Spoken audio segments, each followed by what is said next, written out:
In a world where two retired vets decided their phone conversations about WWE and storylines would make a good podcast, only one podcast dares to predict the future, where every move, every feud, every moment is overanalyzed.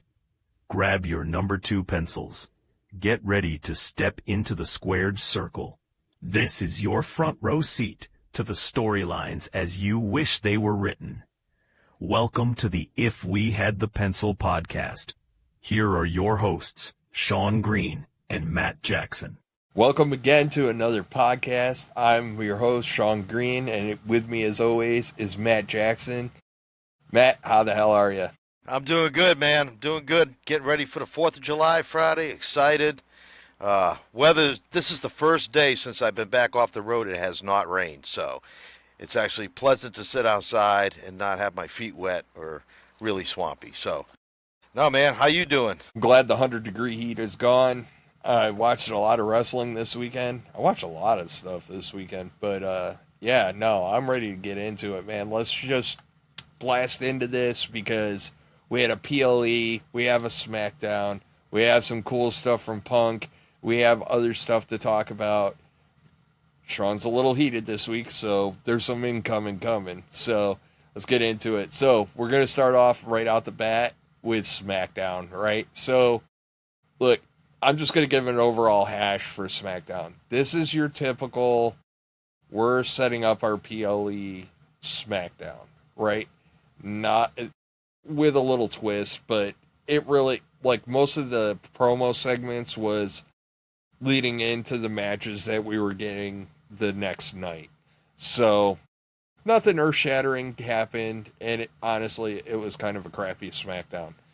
I don't know if they were all jet-lagged. I don't know what the story was, but definitely off the notch a little bit. What were your thoughts on SmackDown as a whole? I agree, because I think our expectations were suddenly changed by the go-home SmackDown before Money in the Bank and how great a show that was. So I was expecting that going into the show, and yeah, I was more than mildly disappointed in the show. I thought it was against what they did so good like 3 weeks prior, and they kind of dropped the ball on this show. It was kind of clunky, and it was not very fluid, and I don't know. Like, I don't know if it was logistics or whatever, but it's Saudi. We're over it. We're on to, America. So, like I said, we get Cody Rhodes and Randy Orton basically just making their case of why they should win. Again, nothing new or exciting. I think a lot of this is setting up a feud, but we'll talk about that when we get to Night of Champions. But any takes on that one? Yeah, it was a standard feud. Both guys saying why they both need to win, and I respect you, you respect me. It was standard stuff like we talked about in previous podcasts. You had really mentioned that the final 4 participants in this tournament were all faces. So you still have to, Yes, they were. Try to keep them babyface and add a little edge to it. So, but it was pretty standard for the show. Yeah, like I said, nothing earth-shattering. After that, we got JC Mateo and Jimmy Uso going at it. Mateo goes over, Fatu comes out, saves Jimmy Uso. We get the awkward will they, won't they moment. Again, nothing earth-shattering. Like, this kind of went, and in fairness, like, this whole Fatu solo, like, this whole, I think I call it, or what did we hear? Timu Bloodline, or Wish.com Bloodline. This whole feud is kind of meh. Like, I don't know. I don't know where they're going with it, and we'll see. But I will say this. I'll save that for Night of Champions. So, anything else on that one? Yeah, I was just surprised how quick the match was. I kind of want to get through the crap.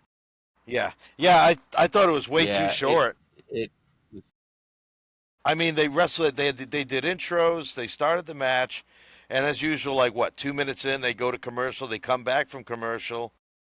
Another 2 minutes, and like the match was over. It was just really short. And I like how they're slow rolling the whole Jimmy Fatu reunion because they hit on it twice in this show, and then so you were kind of thinking it was leading to something. So they did a really good job on this show of the teasing the Jimmy Fatu reunion. So I think we have to be a little fair to WWE, which is something I failed to mention early on. So they had a power outage for like 30 minutes before the recording of this. And it happened right during Cody Rhodes and Randy Orton's, promo. And Randy, from my understanding, just went on like a 20 to 25 minute riff with the crowd, hyping up the crowd and keeping them interested. So, true professionalism, really cool. So, I wonder if some of the pacing stuff got thrown off because it was kind of a red light, green light, go kind of deal. So, I think we do have to put a little bit of an asterisk on this show just because of that. Because 5 minute outage is one thing, 30-minute outage is huge. Yes. And they lost the production truck in that power outage. So that's definitely something that we got to take into account. So next, we get Zelina Vega and Julia. And Julia has won the Women's United States Championship. Yeah, and more importantly, Zelina Vega has lost it. Well, pressure's on, but I'm wondering if we're getting a glimpse into Triple H's formulas for success. Look at Lyra Valkyria right now. She kind of came out, she got the IC title, and she ran with the ball, and you got instant exposure to one really, really, really talented female wrestler. And I'm wondering if the same game plans for Julia. I think the only caveat to that is I don't remember what show she's on. Vagir is just amazing too. So Evolution's going to be a lot of fun. There's a lot of young talent. Like, I'm glad they're doing Evolution now, and not like a year ago or 2 years ago where where I think it would have been like bust out all the retreads, like all your old retired wrestlers, bring me your old, tired, and poor and running them out. So I think Evolution's going to be really cool because we're getting a lot of the young talent out there, and we're going to see them. Yeah, we're going to see them shine, and I look forward to it. Yeah, one of the big things too, I'm feeling is like you said, they brought Julia to SmackDown. She's winning the titles. Like you said, Triple H using that stepping stone. I think it is the right move to put the belt on Julia. I'll put my personal feelings about Zelina aside, but Julia creates crowd interest. There's this buzz when she comes to the ring, and Vega really didn't have that buzz. So I think this gives Julia an opportunity to shine. Where with depending on who she competes against. Maybe it's a good way to put Chelsea Green back in that title picture, have a program with them. But I think that it's a good something move. Different. Yeah, something different. Like we say that all the time, something different. And I mean, obviously the big wigs over there, they see something in her. I think she's really good, but I want to see more of what she's capable of doing.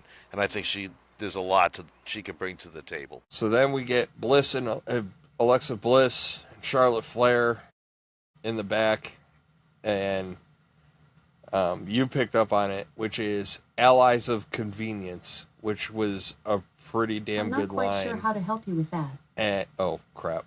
My Alexa picked up on me saying it. Gonna have that to girl to sleep. Yeah. I'm gonna have to put Bliss's last name on from now on. So I don't know where that's going, but I'm interested. I'm curious, right? And it'll be interesting to see where they go. So after that, we get a confrontation between Asuka and Jade. Naomi comes out. Again, just kind of like the Cody Rhodes and Randy Orton thing. This is just to set up the Queen of the Ring match. It did its job. Nothing, I didn't take anything earth-shattering other than Naomi is very menacing with the case, and I like it. I like that her and Seth right now are making everyone on the planet miserable right now with their cases. Would like to see her now. I would like to see her on Raw showing up as well a little bit more, kind of doing the Seth thing, like, oh no, you ain't safe either. That'd be cool. I'd really like that. What So you ever notice too with Naomi, when she holds the case, it's never by her side. When she holds the case, it's always to her front. Like as she's charging to the ring, that case is held out in front of her. Like she's letting them know she's coming. And I think just the way she presents that. I mean, I'm sure other wrestlers have done in the past. I've just really noticed it with her that she makes the briefcase very prominent. So I love her heel character. Like I've said before, I had doubts about her playing a heel. Every time you see her, it's just like she's so damn good at that heel role. So, and there's going to be a lot more. So quick. Yeah. Yeah. She made the flip quick, and it was good stuff. All right, so after that, we get Andrade and Rey Fenix defeating DIY. Okay, cool. Like, I love me some Rey Fenix. It was a fun match to watch. It was. Like, him and Andrade definitely work well together, and it's, if you like the Flyers, those are two guys that are just so damn good. Yeah, so, no, I really enjoyed that, and I thought both teams worked like really well together. So maybe for the time being, you're going to see an Andrade Phoenix team. Maybe they're another group that's going to be out of that tag team division. Why not? Well, we just say 3 minutes ago, something different. Something different. That's all I want. Something different. So after that, Aleister Black kind of made R-Truth aware that he didn't appreciate getting interrupted all the damn time and gave him a black mass for his troubles. So I think that we're seeing a transition over to, we're going to see a program with Aleister Black and R-Truth, which I don't know, like they're building it already. The airplane's getting built in flight, so I don't know what to make of it yet, and I don't know where you go with it yet. So, well, I also like they kind of had a little bit of Damian Priest and talking to Aleister Black after that. So yeah, that kind of added a little bit to just touch. Being Ron and Aleister. Now you got kind of. I don't think Priest is a part of the feud. I think he's like kind of just I think he's going to be like the mediary or something like that, or the message man or something. Like I don't think those guys are going to like he'll fight either R-Truth or Black, but I just think he's going to be like the voice of reason between this feud. not a Karrion Kross role, but you know what I mean. No, I just had this thought. It's just like, he's like that. Oh God, I'm going to get us canceled. So this has been a great podcast, but like, it's like when Sean. you have. Yeah, good knowing you. We're about to get canceled for this, but I got to say it because it popped into my head, and I'm like, I got to go with this.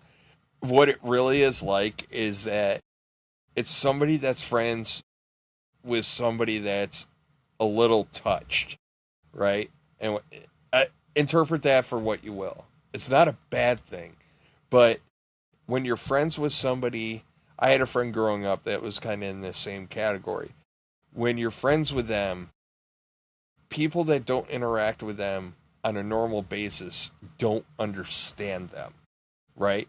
So what we're getting here is Aleister Black doesn't understand R-Truth, whereas Damian Priest understands that, hey man, he's a little special, so you got to kind of, you got to cut him some slack. You got to be understanding in there.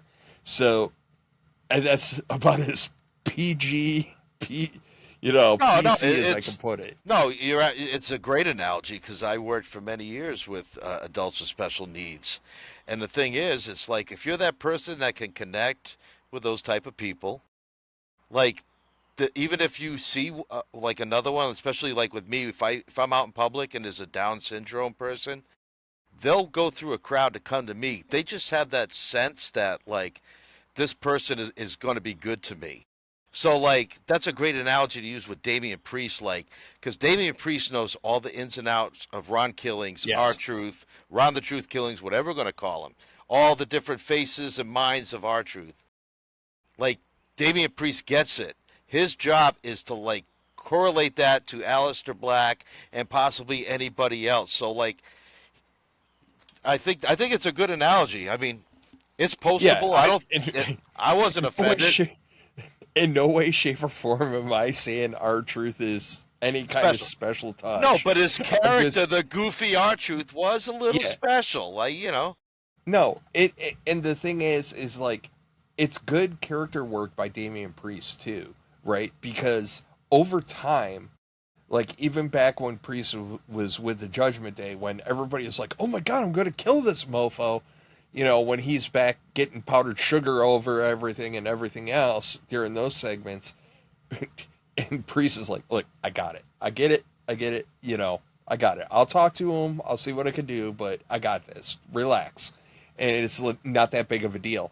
And like, that's the big thing. Like, he's that guy to go, "Look, I get it. I get where you're coming from, but you have to understand, you can't talk to this person the same way you talk to everyone else. There's a different approach you have to take." Absolutely. You know? So yeah, like Priest, he's like that streetwise dude. Like, but he's not like a punk. He's not a street punk. He's like a dude that lives on the street, but he's wise. Like, he's streetwise. Like, he knows people. Like, he understands people, and it just so naturally comes through in his character. Like, he's just that streetwise guy. Like, you know, if there's trouble on the streets, like, "Hey man, like I'm in a bind. Like, I need someone to help me out. Like, who do I talk to?" And they'll be like, "Hey man, go talk to Priest." Like, Priest is that guy, and he plays it so well. So I'm kind of intrigued by this. Like, when it was first, like, you know, I just thought it was kind of funny stuff with Ron being so upset at Cena that, you know, Black just happened to get in the way twice. But after, you know, Aleister Black got his revenge, and then you had that follow-up segment in the back, it was like, like they're putting some meat on the bone with it, where it was just before, it was like, yeah, it's just kind of two dudes. Like, now, like, they're kind of building, like, a little understory to the story. So, really well done on that. Yeah, he's one of those oblivious people that don't even realize he had a singular focus, and that was John Cena. So, like, he didn't know Aleister Black was there. He didn't know any of that was going down. No, he didn't do it because he hated him or anything. It wasn't, you know. There was no malice whatsoever. No, None. he's like when you're in the army, you had that kind of a nice touch. When you're in the army, would you ever have that soldier, like, he was a one-tasker? If you gave him one task, he would nail it every time. But if you gave him, like, "Hey, I want you to do this and this," he'd overthink it. He'd overthink it, and he's, like, wandering around in the middle of, like, the battalion area, like, in circles, like, trying to find the meaning of life. I mean, so it's like, that's kind of like what that's what Ron Killings is like. Man, when he's focused, he's like a racehorse with blinders. Damned whoever gets in his way. I think that's the biggest thing. Like, all right, so after that, we got Street for the Tag Team Championship. We got Street Profits against Dexter Lumis and Joe Gacy. I think there was some rough moments in this match. It didn't flow. There was cool moments and rough moments, but more importantly, this was a storytelling match in the sense that all the tag teams ended up out there.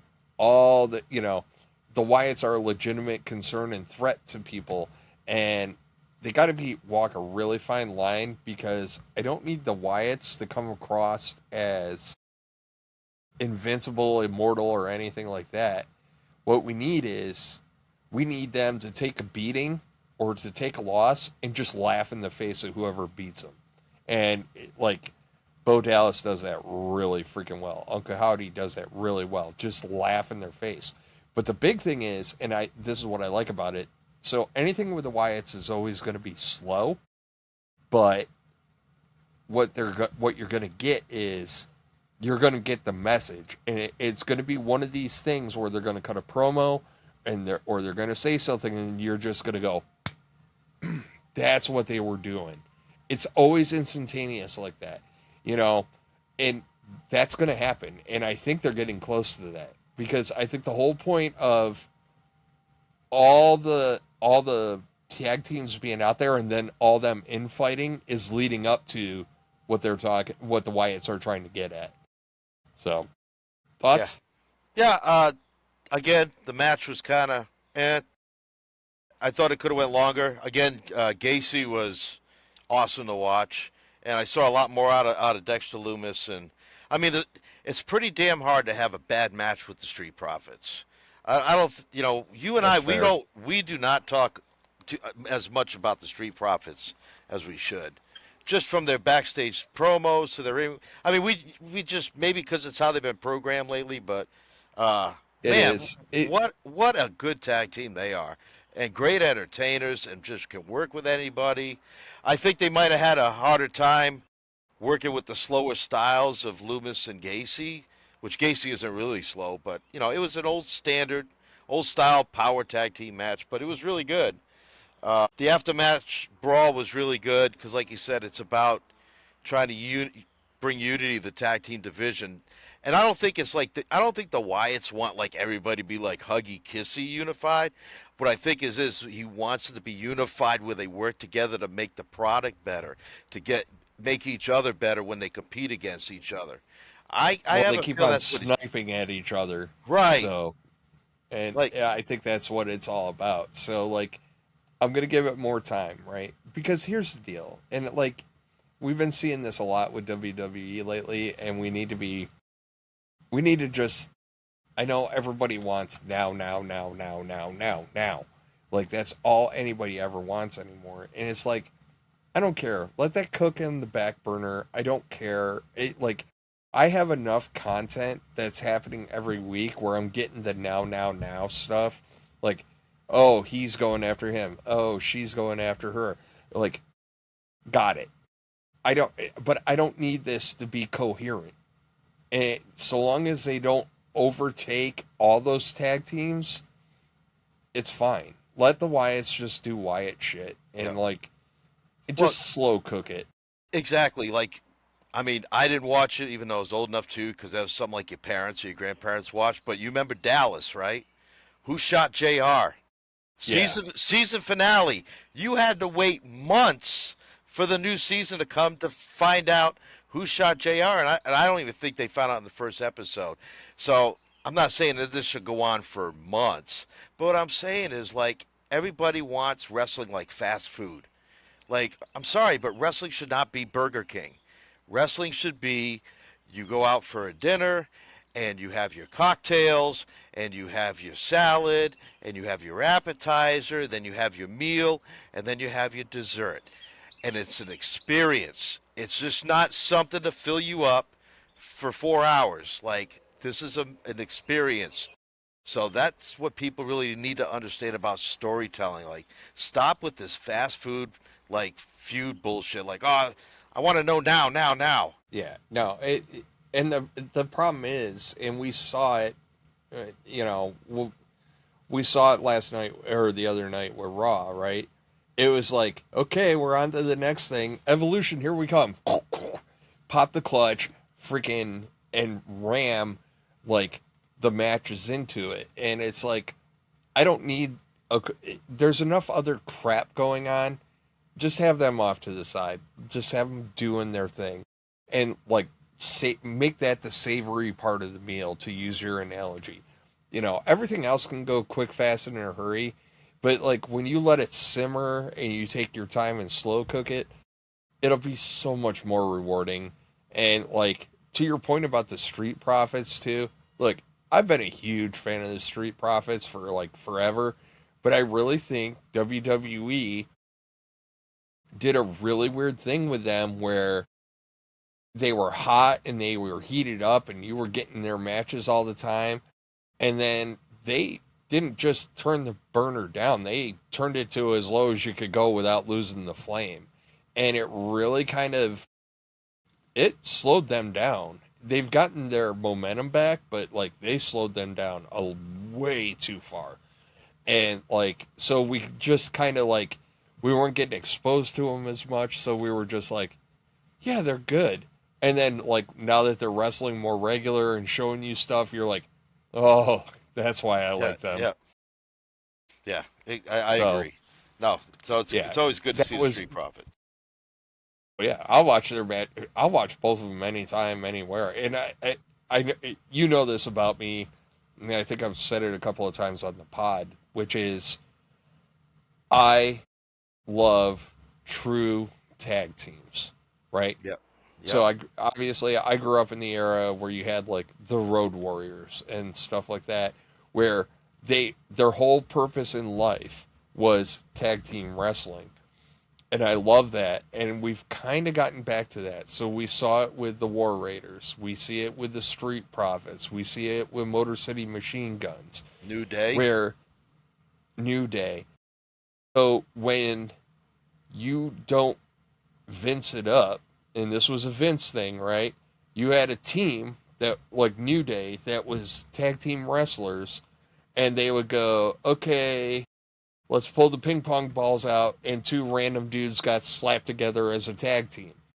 You know, it sometimes it works. Shinsuke and Rick Boogs, or was that his name? Yeah. Anyways, they were a good tag team. They Yeah. were a good tag team, and like I really enjoyed them, and they complemented each other well.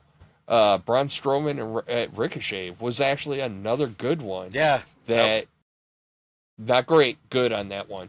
The Rick Boogs and Shinsuke, that had a lot of potential, but like the but even when it was Ricochet and Braun Strowman, right? Like I was happy to see that together because that was one of those nice offset tag teams where Yeah. both guys did different things. You had the raw Right. power of Braun Strowman, but you had the flippity floppity stuff of Ricochet, Yeah, it's which a was really a good nice touch. dichotomy between those two. Like they worked really well But together. then you And would just have other pairs where you're like, I don't know why they did this. This makes no sense. And you're like, this is terrible. So I'm glad we gotten away from that. I'm a big proponent for you can be a tag team. And I was watching Rivals again because yeah, early wrestling show, early races all weekend. I was like, yeah, man, I got extra time this weekend. So I was watching Rivals, right? And the one with the Hardys, Dudleys, and Edge and Christian came up. And two out of the three of those teams that gave you the greatest TLC match ever were dedicated tag teams. Yeah, they broke out and they did individual crap at some point. But ultimately, they will forever be known as tag teams. And even Edge and Christian, to a certain extent, even though they broke out and got very successful as solo stars, they were a brilliant tag team together, and they just worked. And then Dudley's for all those years, Hardy's for all those years. So you can be a tag team and be amazing, and it's nothing a knock on you. And it shouldn't be a knock on you just because you're not doing individual stuff. Because, like, you see it a lot with Pretty Deadly, right? When they start getting their flow together and those tag teams have moves that are unique to that tag team, whew, good stuff, man. They make it their own. Own it. You know, own being a tag team. Motor City Machine Guns is kind of like that. And it can't just be your finisher. It has to be like, how do you complement each other, right? Like, at DIY, they do that with the female tag team, Skull and Bones, right? DIY does it with Skull and Bones, right? Which is both. that's Motor When City Machine Gun. all right, well, what's the move where Gargano kicks him while Ciampa's holding him, Yeah, but and then he does it. But what I'm saying is, but now you see in teams their finishing move is them doing something together, rather than like something else, right. like back when the Hart But Foundations had you the know, heart attack and Demolition had the elbow off the rope. You know, you do the backbreaker and Smash would do the elbow, or the LODs, the Steiner line, and all that stuff. You're right. It's Triple H is but making I the bring up tag team Pretty Deadly division. because Pretty Deadly is really good at putting moves throughout the match, tag moves throughout the match where they just do little things Gotcha. that match up, and it's really cool. So, and See, there, you're this not completes talking our just TED about talk on the. no, but you're not just talking about finishers. You're talking about just the way they move in that middle portion of the match. Like What? uh, Yeah, that's just special to them. Like they're the only ones that do that. Yeah. And you used to see that back in Yeah, the where days. they work as a team throughout. Like, even if they drag somebody in the corner, they just know. And you know that they know. And they just have that natural teamwork chemistry. Yep. Or, like, a one-off move here or there where it's just, like, kind of impromptu. And it doesn't even have to be stellar, flippy-floppy stuff. It can be basic. But it's But, them. like, you know, but it's them. And, like, Pretty Deadly is really good at it. And there's a couple other tag team out there too. I just use them as an example because that's one of the things that stands out to me with them is that during the match, not just the finisher, not just leading up to the finisher, just little things throughout the match where they don't even have to talk about it. They just do these moves and you're like, "Oh, okay, they're a team." And it radiates that. That's why like dedicated tag teams is not a bad thing. No. So, and again, Agreed. this concludes our TED Talk on the tag team. why dedicated tag teams are better than regular tag team, pieced together tag teams. All right. So, Good after talk. that, women's championship, last woman standing, Tiffany Stratton defeated Nia Jax. And this was not the greatest, in my opinion.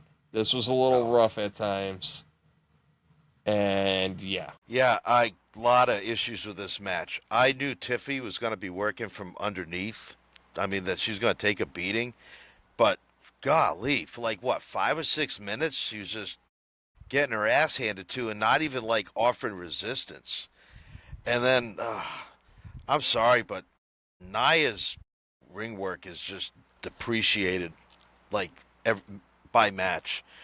Just the way she executes things, the way she moves, her splash or whatever the annihilator, whatever she does, her splash in the corner, she doesn't land that right anymore. She doesn't look safe or crisp. Finally, when she took the fall through the tables on the outside, even my wife was like, "That was so fake," because she made it look so damn. Slow motion. And then She like, held oh, onto the I'm gonna, rope and went back. Like it was yeah, rough. like she like Yeah. yeah. Man, Nick Foley that shit. If you're gonna go through a table, damn it, go through a table.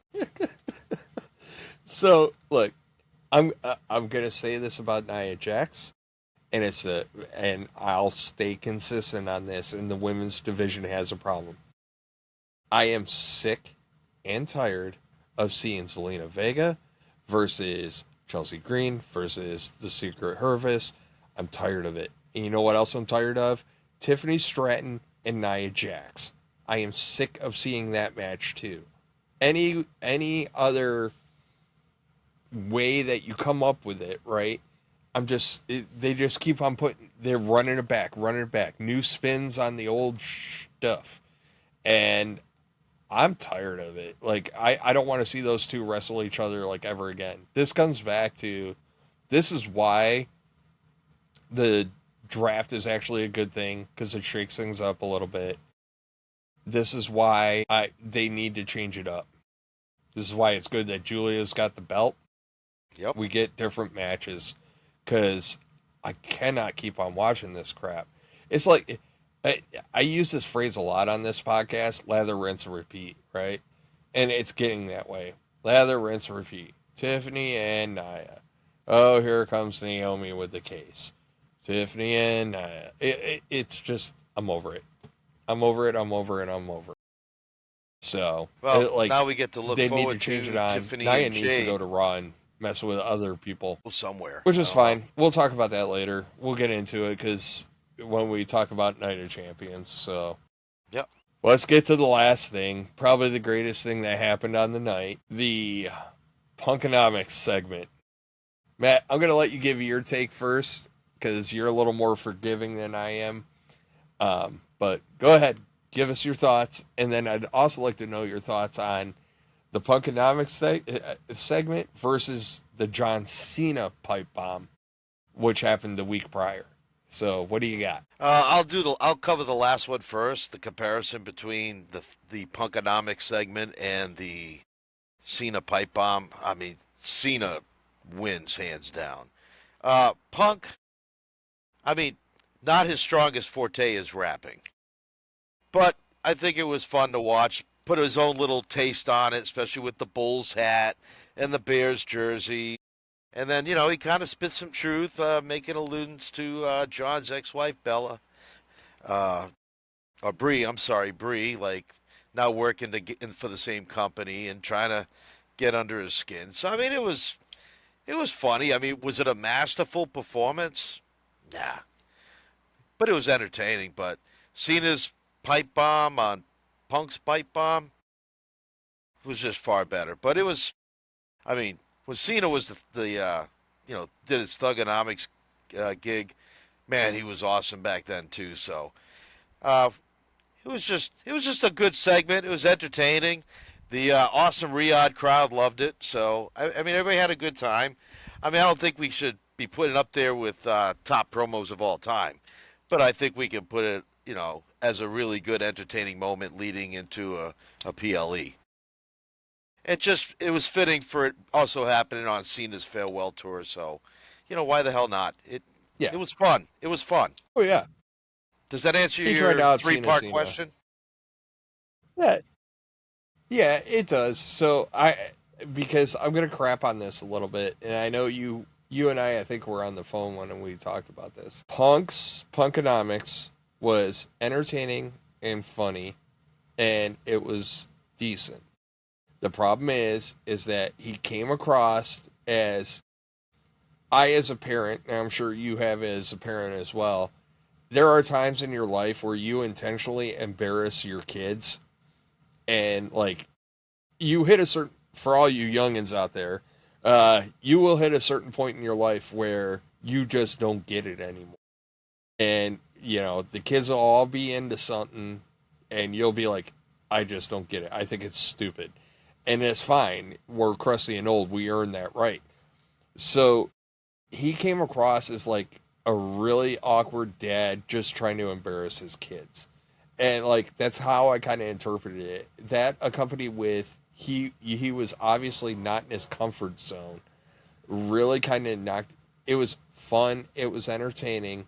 He spit truth, but it didn't come. It didn't flow and didn't come across as natural. So it was kind of like, cool, nice attempt, well done, moving on. Whereas when Cena did it, the attention to detail in everything that they did for Cena's pipe bomb, there is so much attention to detail in that. You have to give it props. You have to recognize it. Whereas I feel like Punk and Cena sat on the same plane together next to each other, and Cena was like, this is what you're going to say. This is what you're going to say. This is what you're like. Cena wrote it for Punk, like to torch himself, is how it kind of came across. So I definitely think Cena's was better and more impactful, but it was still cool. It was funny. Like I said, it came more, instead of being like a dig at John Cena, it came more across as like a dad trying to embarrass his kid kind of deal. That's a good analogy. I just thought it was funny too, because while he's doing all this silly rapping, he's still spitting truth while yet having fun. So, also, if you noticed, when they were in the corner, and I saw this on the internet, John's staring at Punk. Punk is looking at Cena, and he mouths to him. He's like, "I'm really gonna miss you." And that was off the cuff, but it had no part of the promo. But I think like Punk's just being sincere and like telling Cena, because that was probably their last moment they're gonna have, other than the match the following night that they would have in the ring together. So I think Punk just wanted to have a moment with John, and it was cool. Yeah, Yeah, it was fun. It was fun. It'll be one of those things that come up, and it's fine. It was fun, and like I think the problem is that Cena is so amazing on the microphone that Punk is great on the microphone, but you got to let Punk be Punk on the microphone, where like Cena's more of a chameleon on the microphone. Like, exactly. Cena is probably the most brilliant person on the mic that can take what you just said, spin it 360 and spit it back at you. Whereas like Punk just needs to be Punk and spit truth, right? Like when Punk's on a roll, and I got to admit, like lately, and I've told you this, like, I've really enjoyed a lot of his promos, and like when the normal like interference comes out to cut him off in the middle of his promo, I'm like, oh, you should have just let him cook, because pissed off Punk is like a great promo machine, man. Like I loved it. So yeah, so like I said, man, Cena just his was better, but like it was still good. It was still entertaining, and they hit on some high points. So Well, I geez, I don't know. Sean. I don't have much else on No, what I was just going to say is like we were SmackDown. talking about just briefly touching on SmackDown. Here we are 40 minutes later, just finally wrapping up SmackDown. Oh, But we the get bit, on our ladies and little gentlemen, tangents. ladies and gentlemen, Matt Jackson, the Karrion Kross of the podcast. Tick tock, motherfuckers. Whoops, we'll have to cut that out. We'll All leave it. right, It's authentic. All right. cool. All right, so we took a break, and I'm now traumatized because I found out that Matt is horribly behind on his movie watching, because Matt confessed to me while we were, in between shows, that Matt has just recently saw the first Boondock Saints movie like ever. I'm a terrible New Englander. His first time watching it. God, how the hell have you not seen it? And then to compound that, not too long ago, he saw The Big Lebowski for the first time. Now, I'm not going to turn this into a movie podcast. Other people got that covered. But, wow, you got some work to do, big guy. Yeah, I got some But growing up to anyways, do. let's get back to it. Well, It was a good convo, though. It was a great combo. So let's get into Night of Champions, right? Like, because, it's a PLE, it's a Saudi show, and I got some. We'll get to my fun part. So, Night of Champions kicks off. We get Cody Rhodes, Randy Orton, and Randy Orton did me proud because Randy Orton did what I said Randy Orton can do, which is Randy Orton, even as a face, can do heel stuff. I think he's getting ready to go a heel, but I think he can stay a facey heel, right? And I think it's great, because I want to see Randy do heel stuff. So I was real happy with the match. It was a clean win.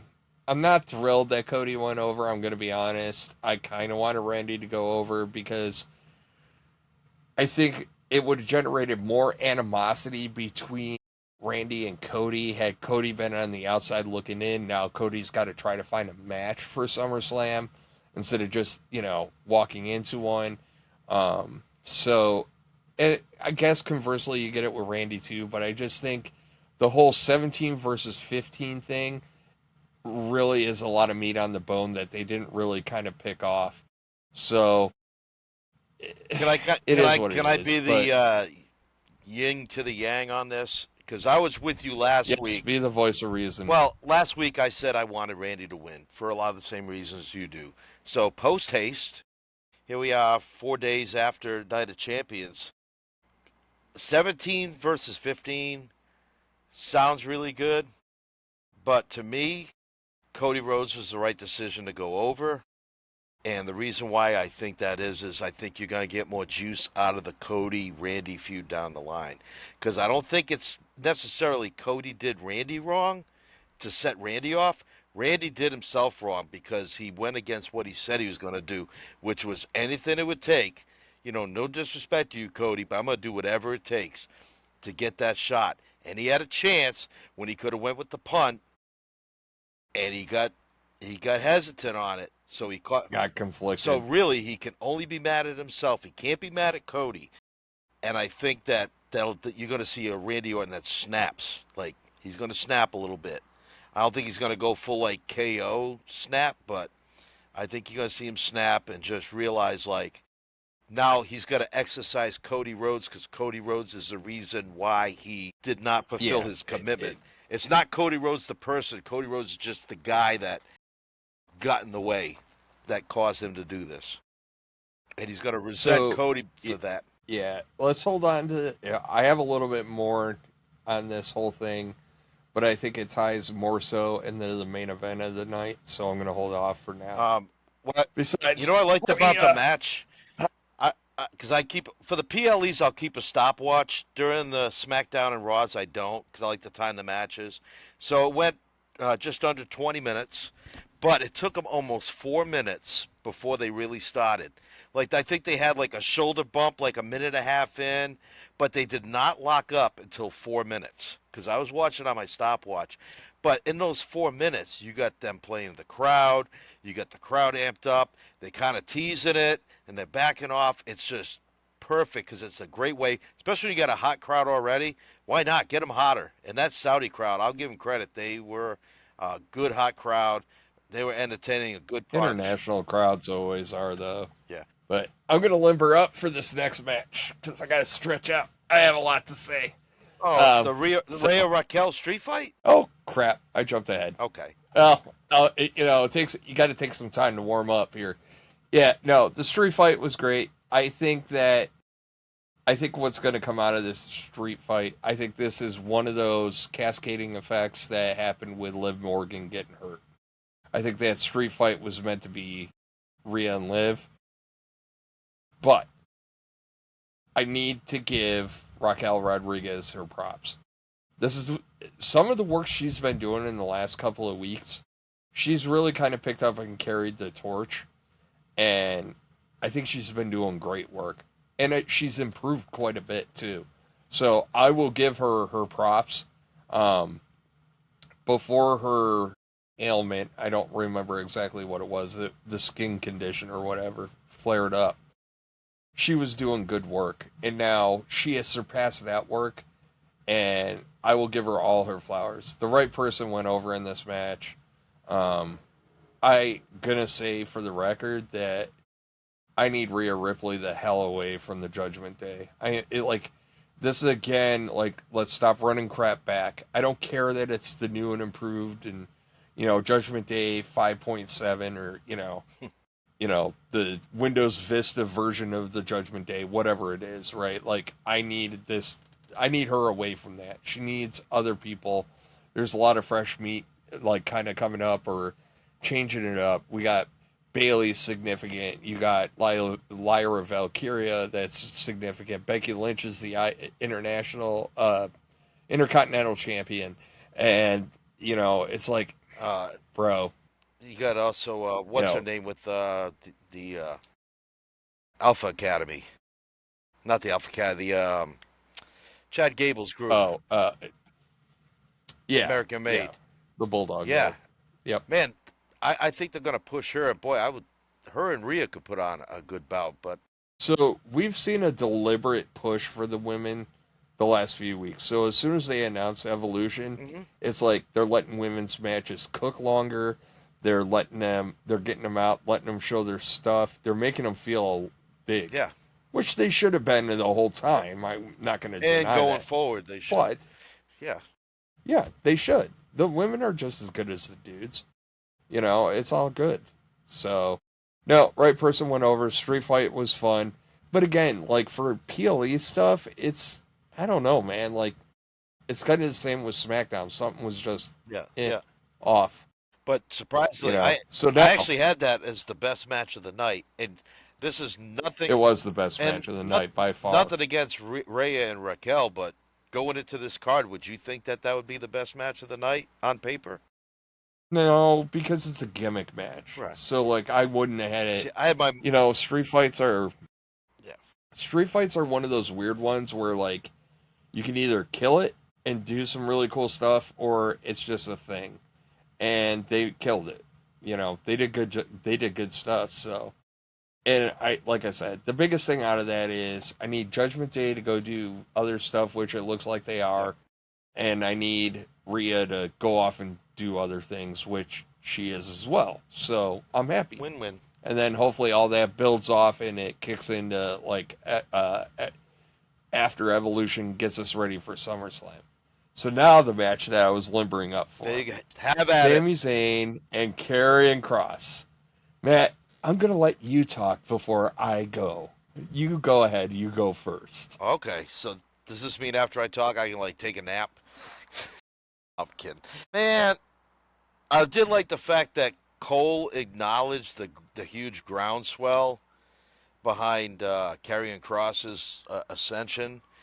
He kind of went a little overboard with him being a psycho and crazy and all that stuff. And Corey Graves kind of rebutted him back on one of them, and Michael kind of agreed. But anyway, uh, I thought the wrong guy went over. This should have went to. I mean, I thought Kross going in. We thought it should have won. Looking back, this could have went to an inconclusive. This could have ended in a double countout brawl or a DQ. Like, you did not need Sami to go over. I'm sorry, not because I don't want this to be a one and done. And after we watch Raw, we realize it's not a one and done. But all right. So yeah, the first quarter wasn't a good one, man. Like, let's hope they can catch up in the next three. Okay, let's have some talking. All right, what are we at? 51 minutes. Okay. So, here we go. Sean's got a lot of issues right now that all stemmed out of this match. First off, the outcome of this match ruined my whole night for the rest of the night. For the rest of this PLE, it really put a bad taste in my mouth. I think I was halfway through the solo Jacob Fatu match, and I'm like a huge Fatu fan, and I was griping to you through text about that other match. And here's why. All right. First, as soon as Sami came out in his garb, I went, oh crap, I screwed up. And here's why. So, we on this podcast always make sure that we try to factor everything in, right? So it's not just about kayfabe, it's not just about what we see on the productions, right? There's outside life that happens. So, the one thing that Sean miserably failed to account for was they were in Saudi, and that's the whole reason why Sami Zayn was on that card, right? They brought that match in at the last minute because they went, uh-oh, Sami needs to be on the show because they love Sami because whatever. As soon as he came out in the garb, I went, Sami's going over. I knew it right out the gate. I knew they were going to do it, right? That's problem number one. Problem number two, by having Sami go over, you have dug yourself in a hole for getting payback on that, right? I know what they did on Raw, and Karrion Kross did a great job doing it. But when we get to Raw, I'm going to crap on Sami's match on Raw, too, for a very good reason as well, all tied to this. I am tired of Sami Zayn. I have hit my breaking point with Sami Zayn. I am so... Look, the plucky underdog story only works when you're not the plucky underdog every effing time you're on TV. It's the only... Like, it's nice every once in a while, right? So if you're doing a build-up to something big, you're like, oh, wow, he's in a hole, right? But sometimes you got to change it up. And, like, his whole shtick, his whole freaking time lately has all been plucky underdog stuff. Like, oh, Sami did the right thing, and he made a comeback, and blah, blah, blah. Like, there is Pat him on the back. Nothing in that match that indicated that Sami Zayn should have won that match. Nothing. And then, on top of that, Matt, can I ask a serious question? Are we lifting and dropping the ham once or 3 effing times? Can I get an answer? Because when Jay lost his title, it was bloop, done. And no, we give Sami. Sami ain't Hulk Hogan. I'll say it point blank. Sami Zayn is not freaking Hulk Hogan. We're not going to get he's getting fired up, brother. We're not going to get that crap. And it's like... And regardless, I saw the replay, his hand brushed the mat a third time. So even if he pulls it up, his hand brushed the mat. So yeah, I was not happy with. I'm not happy with how they're pushing Sami on us. No, it's just the same crap. And we'll get to it on Raw. Over and over. Yeah, it is. Yeah, we'll get to it on Raw. But the bottom line is, you dug yourself in a hole by not putting Karrion Kross over. You crapped on all the fans that have been having the groundswell of this stuff. for Karrion Kross, who, by the way, has got eyeballs coming to your product because he's doing great stuff on social media. He did great build up even after that segment on Raw. He's been doing the work, man. He's been doing Chelsea Green level like promotion for himself, and I give him all the credit in the world. So I'll go further in on this when we get to Raw, because there's a lot more that ties into Raw that really pissed me off and set me off. Well, I am looking forward to that. Yay. Well, I think you're going to know what it is already, but it just ties right in. So after that, we get the United States Championship match. Solo Sikoa wins over Jacob Fatu. I have a problem with this match. Solo as a champion looks weak as shit. Period. It took 4 dudes to beat Jacob Fatu. 4. And like, you're gonna, now Solo's what? Gonna come strutting out like, oh, I'm the US champion. He's already doing it, but still. Okay. It took you 4 freaking dudes to take that guy out. It took you and 3 other dudes to get in that ring and mess with that guy to win. So, are you a champion? Okay, you got the belt, but like, come on now. That's going to end in a cage match anyways. So, where nobody can come in. Yeah, and Fatu does a moonsault off the top of the cage onto Solo. Something. I just, that's my biggest gripe with the match. It was overbooked, and it's just like, all right, Solo won. Okay, well, it took him 4 dudes to beat, it took 4 dudes to beat Jacob, so, but I will say this about Jacob. So I wanted to make sure I made this point. I've talked about it with certain wrestlers that don't need titles to be over. And Jacob Fatu with a title is really no different than Jacob Fatu without a title. His presence, his aura, everything about him is just as significant with or without the title. And to be fair, I also don't think he necessarily enhances the title either. So I think him with a title is fine. I'll say it. You know who else was like that? The Undertaker. The Undertaker never needed a title, and when he had a title, the title wasn't any more or less special. It was just The Undertaker has the title. But him as a wrestler in and of himself was enough of a spectacle that he didn't need the title to make you want in on the match. And the WWE has like a treasure trove right now of guys like that.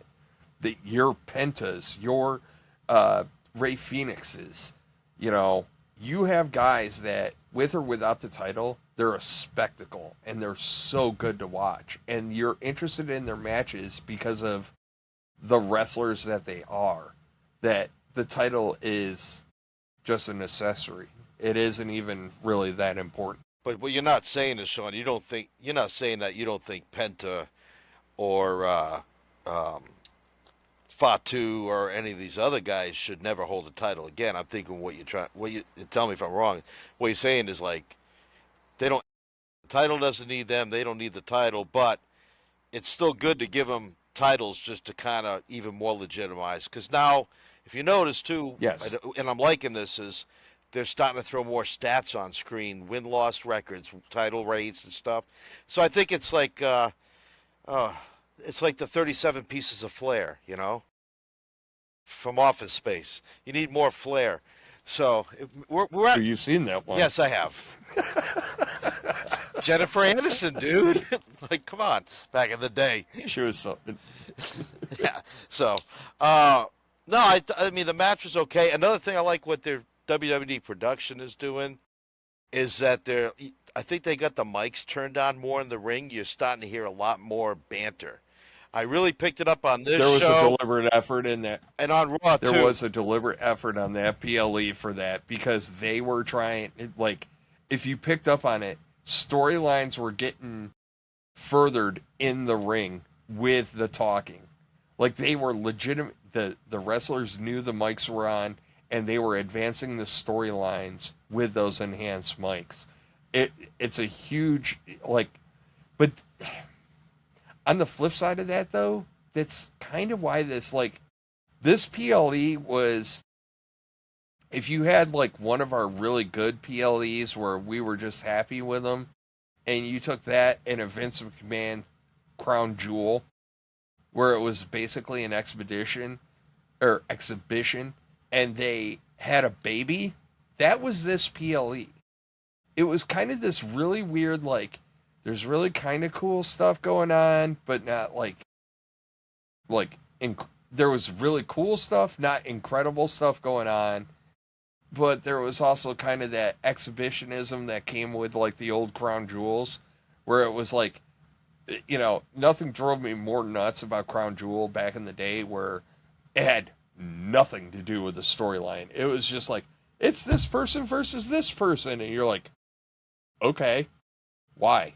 And you're like, it doesn't matter, and we're just going ahead, Yeah.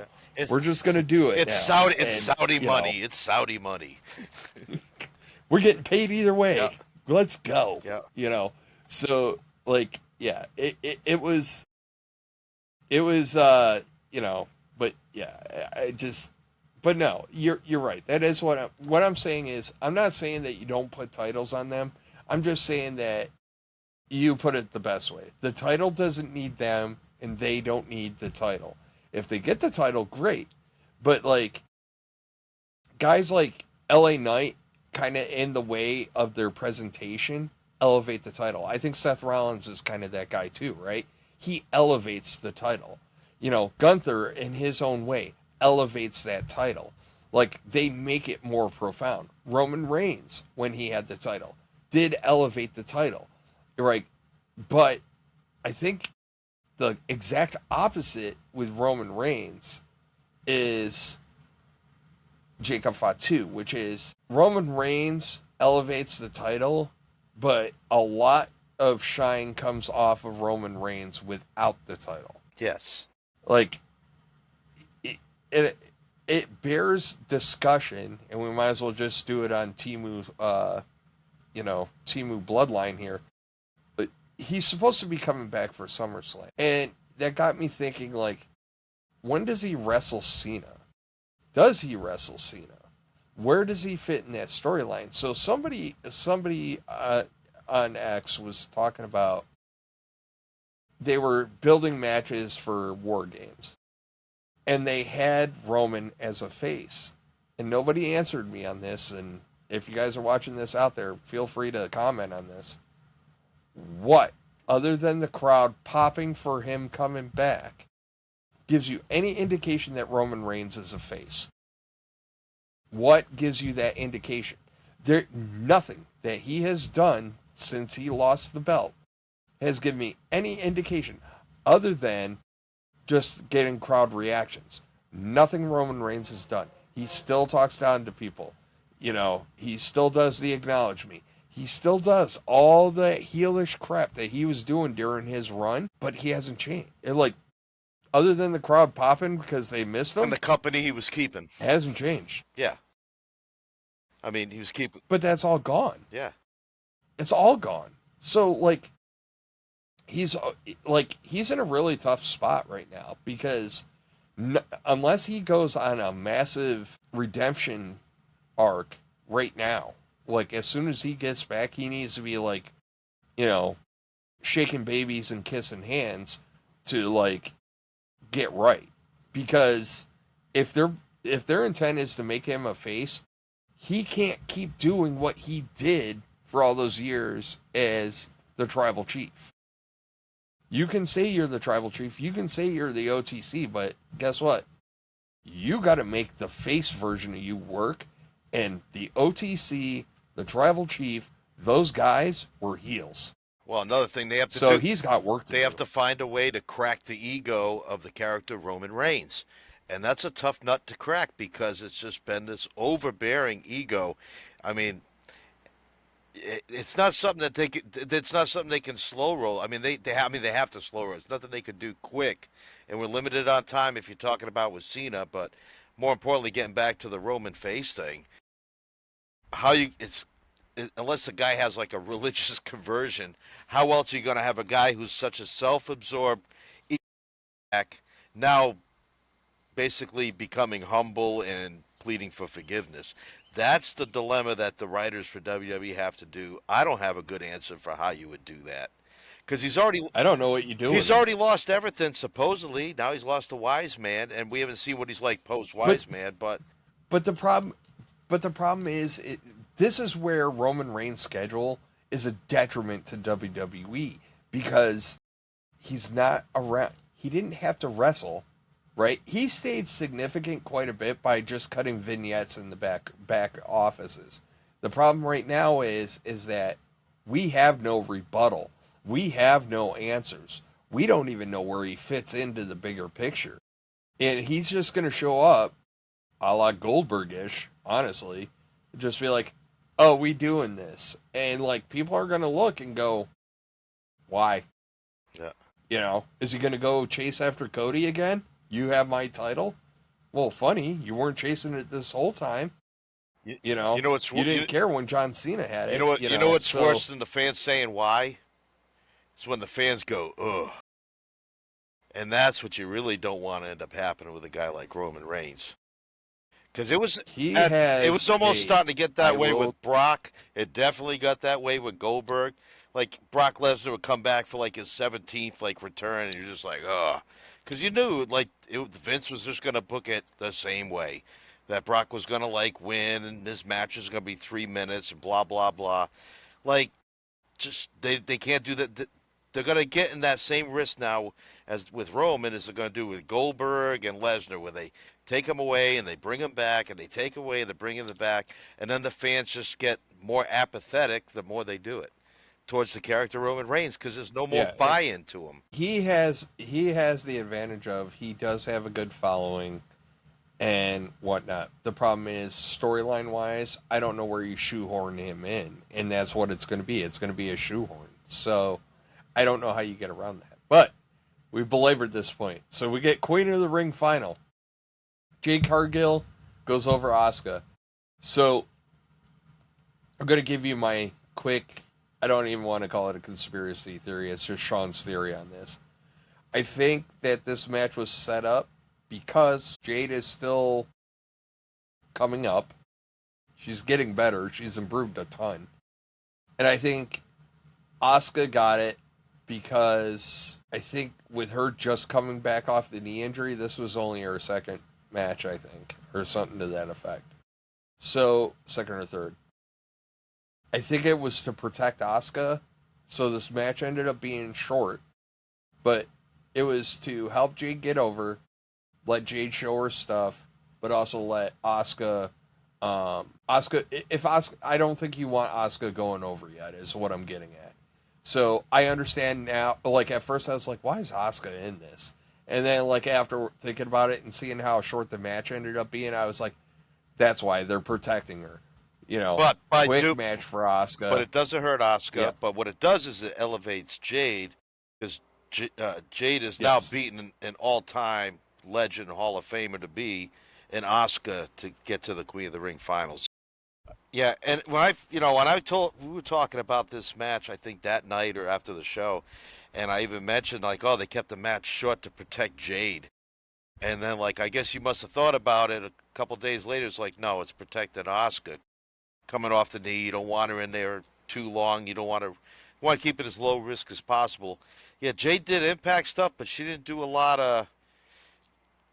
No, they were very deliberate in what they did, and they were very protective, and not in a bad way. And they also left an opening too, because after Jade had her finishing move, she over-rotated and kind of turned to Asuka, so we could have the argument: was Asuka's shoulder up? You know, and I don't. Yeah, I wonder if that'll be addressed on Friday. Well, it was addressed last night, but we'll see. It'll be interesting, but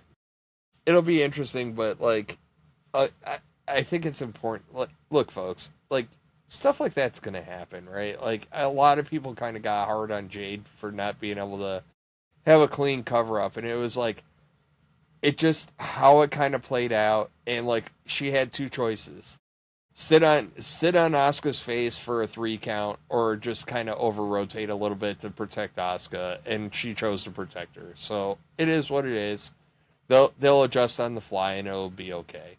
You know, it wasn't a great match. It wasn't a horrible match. It is what it was. They were kind of protecting each other, and it did what it needed to do. Yeah. So, And then Jade calling out the Saudi crowd. with that note, how about Jade calling out the Saudi crowd when they interviewed her in ring? Like basically threw some shade at the Saudi crowd. I want to. At first I was like, why is she having sour grapes? Why is she like saying about booing? All of a sudden I'm like, wait a minute. Saudi crowd, because if you notice, the ladies did really not get a pop. Asuka got, even out of all 4 women, like Rhea got a decent pop. She got the biggest out of the ladies, but not to the level of the men. There's still None of the. Yep. basically And it's a cultural basically thing. Jade's like, I don't give a shit that Yeah. you don't respect me. I'm gonna do me. I'm gonna work. Hey, kudos to her for not being silent on that. Just hired extra security next time she goes I back. think.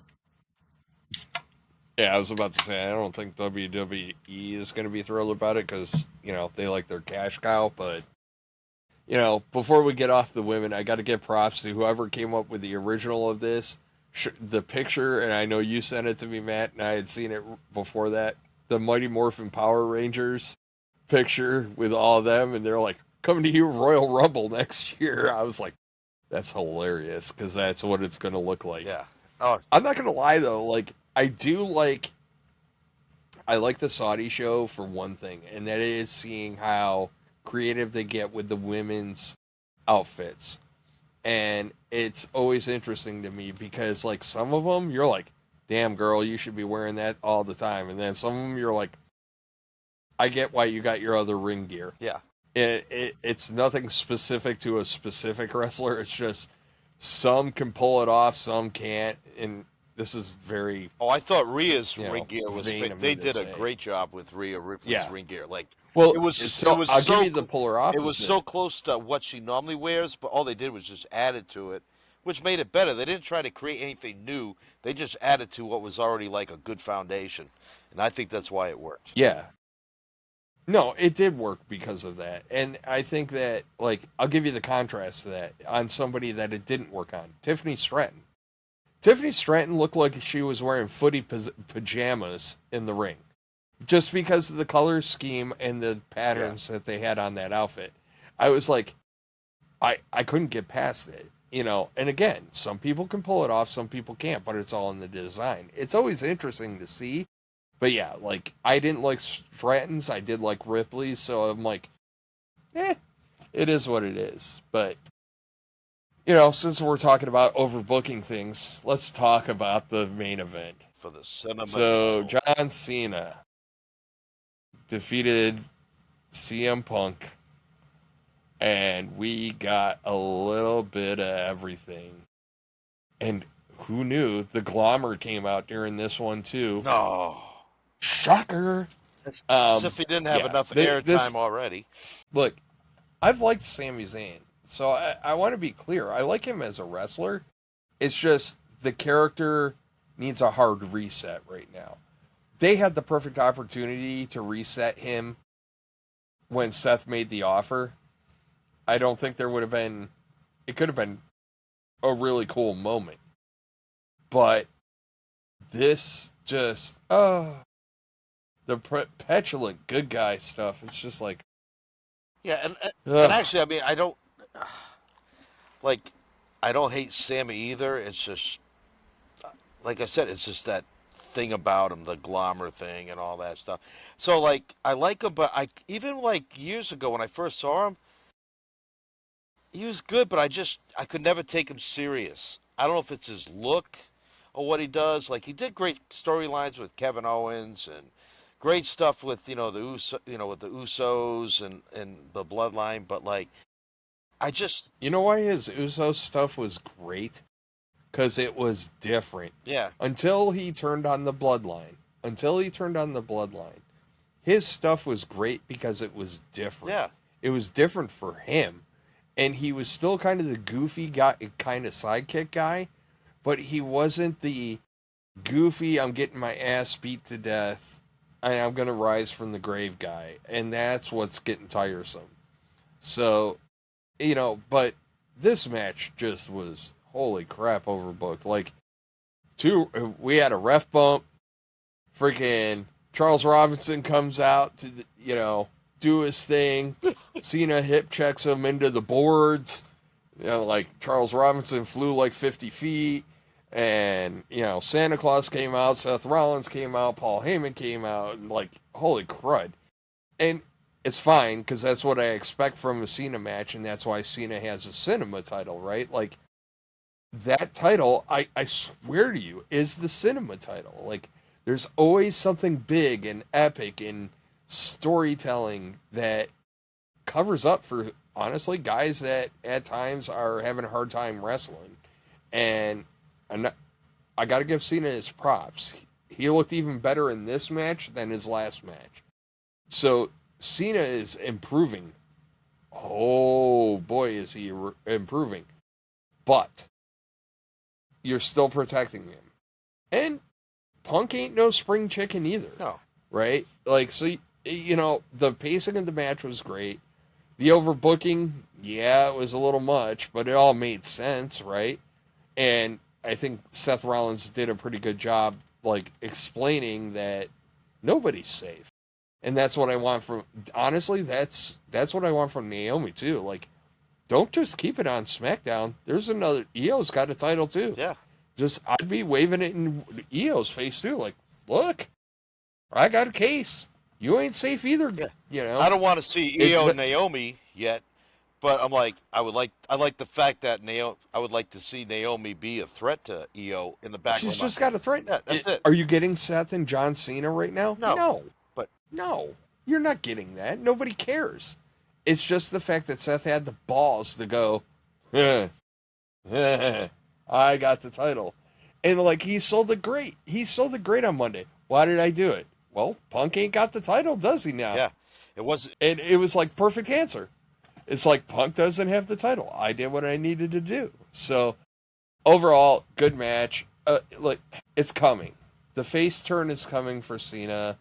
They hinted at it at the last match. Now he didn't belt shot CM Punk, which pissed me off. Like, just, if you're gonna go heel, like, go heel. Yeah. Like, don't tiptoe around it. Like, just go all in, man. Consistency. Like, you'll still recover your John Cena. It doesn't matter. Yeah. Just go in. Crack him with the belt. Get DQ'd. On the flip side, I'll play devil's advocate for myself. A lot of the stuff that occurs in a Saudi show, you have to take with a grain of salt. All right? The stripper is paying them to strip. Like, and they're getting a... Sean, you got good ones tonight, brother. Look, let's be real for a second, okay? You got the guys in a strip club that are dropping dollar bills. Well, the Saudis are dropping $100 bills in the WWE's G-string, right? Like, WWE is going to give them kind of sort of what they want, right? So, Saudi doesn't want that match to end in DQ. There has to be a finish. Saudi wants Sami Zayn to go over. All right? And, when your sugar daddy, like, throwing you money... And I'm not saying they're only funded by that, so nobody keep all that crap out of my comments. But reality is reality, right? Like, if you strip it and you're getting $100 bills shoved in your G-string as opposed to, like, dollar bills and change, like... You're going to shake it. You're gonna put a real. little more effort. Yeah. And you're gonna give them what they want, right? So, like, we have to take a lot of that with a grain of salt. So it's kind of Sean, it's its own unique category. Yeah, give me 1 second here. Just have the butt. I know you do. It's a unique Saudi shows are a unique category in and of themselves, along with Saturday night's main event. So the other week, we kind of broke down what the hell Saturday night's main event really is. Commercials notwithstanding, right? Like, they're quick, fast, and in a hurry matches. They're just a quick showcase, right? They're just like, check us out. We're kind of cool. We're on other channels. Later, deuces, I'm out, right? That's Saturday night's main event. Saudi shows are kind of like, okay, we went all the way over here because you paid a lot of effing money to get some love. Like, okay, we're going to do what you want, so those are unique situations, unlike, typical WrestleManias and everything else. So here's my butt. Got it with Night of Champions. Does it happen with Royal Rumble in 26? Do we Saudaize the show? I know it's not even a word, folks. But, I mean, do they add that Saudi touch to the Royal Rumble, which is one of the 4 majors, and really has a substantial part in it's almost the main part of the build-up to the road to WrestleMania. So, like, do we get this goofy, sometimes substandard, wacky, like, oh, it's a Saudi show type thing? No. Or are they going to cover it No, like they and do every year, but it just happens to be in Saudi? I think they cover it. I think the only Big 4 PLE that you can get away with is the Royal Rumble in Saudi. And here's why. At the end of the day, it's just people going up and over the rope, right? It's a little different when you have matches that have consequences. So I think if you do it correctly, because at the end of the day, it only matters like who the last person is anyways, right?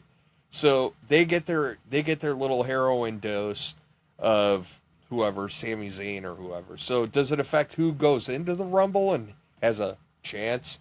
Yeah, probably. Sami Zayn will probably go in, he'll get his stuff in. If they got a couple other people, they'll get their stuff in. Like we've seen it before, where they're gonna let, the hometown favorite, if you will, get a little bit of love at least. Maybe they get an elimination or two, but ultimately the bigger, badder dog in the kennel, like, deuces out. Woohoo! Mike hit number 3. What I don't want is I don't want WWE having a koto to the Saudis for everything they want. No, For a show, and that's why Rumble's a good choice. Like, Night of Champions, is it a consequential show? Not really. But Royal Rumble, WrestleMania, those shows, those are of huge consequence to what happens, like, for their success throughout the year. But yeah, well, and that's the thing. Like Rumble gives you so much more flexibility, right? Like you have 30 wrestlers, and well, they're not all 30 are going to be in there, but you get my point. Yeah. Like you have options, and sometimes you just don't give them what they want. Like they'll get what they want in the other matches that are during the Royal Rumble, but I think the only things that have to be preserved are the Rumbles, and you can do it in such a way that they still go away kind of happy, maybe not fully happy, right? Like, do I think that they're going to book Sami Zayn to win the Rumble? I mean, they could. I mean, this whole you've never won a championship angle could stretch all the way out until next year. But do I think they're going to do that? No. No. I think the Rumbles are protected because you can have who you need to go over because of the format, right? So, like, I don't know. Let's say Braun Breaker is supposed to go over, right? But there's a couple of favorites that are in there. If 2 of the favorites are trying to flip Braun Breaker, Mike hit 4, are trying to get Braun Breaker over the rope, and somehow he reverses it and flips those 2 out, you're not going to feel bad about it, right? Like, so like the Rumble is probably the most protected of the Big 4, where you're not going to have that influence, and then they'll give them, compensatory prizes with the other matches, so they'll get what they want, but I think the Rumble's safe. Real quick before we get on Raw, I texted you during Night of Champions, and here's a complaint I have with Night of Champions. What do we have for how many title matches do we have? We had let's see. We had 2 title matches. All right, with the title change. 2 title matches and the King and the Queen. So my thing is, if you're going to call it Night of Champions, you have, if it's not, other than the King and Queen of the Ring finalists, every other match should have been a title match. So I think they called it Night of Champions because they have to differentiate between Crown Jewel. So if it was Night of Champions, I think if you had champion versus champion type of matches, you would have to bust out those big ass, gaudy, Yeah. incredibly huge ass belts and everything. So I think to protect their Crown Jewel PLE, I think that's why this got Night of Champions. Yeah, because so let's be real. it's just that the show there doesn't was correlate two matches. to the name, though. You know, No, I they know. should have just called it the Queen King of the Ring or whatever. That's what they should have done. But I think because of the Cena farewell tour, they probably leaned on the Night of Champions because if you're going to call it King and Queen of the Ring and the last match is the undisputed WWE Championship, it's kind of hard to call it King and Queen of the Ring. That's a good point. If you call it Night of Champions, the King. I'd argue that King and Queen of the Ring is, while not a belt type championship, it is recognizable. I mean, that's the rocket ship that strapped onto Stone Cold Steve Austin's ass and made him who he is. So it's still significant to win King or Queen of the Ring with different levels of significance depending on the year, but it's still a big deal, right? The fact that they put the nuance in there and I'm kind of glad they did this, like, the winner wrestles the champion on their brand. And I was like, oh, good for you. Yeah, logic. Like, thank you. That makes sense. Yeah. No, they don't want to have another, like, drawn out, like, Pikachu, I pick you moment, right? Like, they wanted to have, like, a significant, like, no, if you're from SmackDown, you go face, the champion on SmackDown. If you're on Raw, you go face the champion on Raw. And that was a good thing that they did. Look, Night of Champions was okay. It just, like I said, same with SmackDown. This episode is actually called Jet Lagged and Apple Pie for a reason, right? So I really do feel like the SmackDown and the Night of Champions was kind of jet lagged. Is how I felt about it. And apple pie, dude, it's freaking 4th of July coming up, man. That's good. Bust out the grills. Let's go. Tell you folks, he's a genius. He's a genius. All right, Matt. Let's get on to Raw. So, unique start time. Matt did his investigative reporting, and he dug deep, and he found out why, which is they were recording SmackDown afterwards. So, the people got a twofer. Good for them. But can I tell you what my investigative reporting was?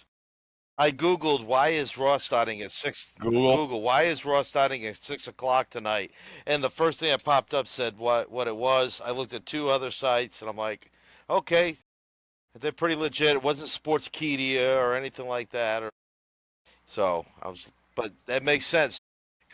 Thanks, Matt. You just made Sean look like the laziest bastard on earth. No, you have a job. You have a job.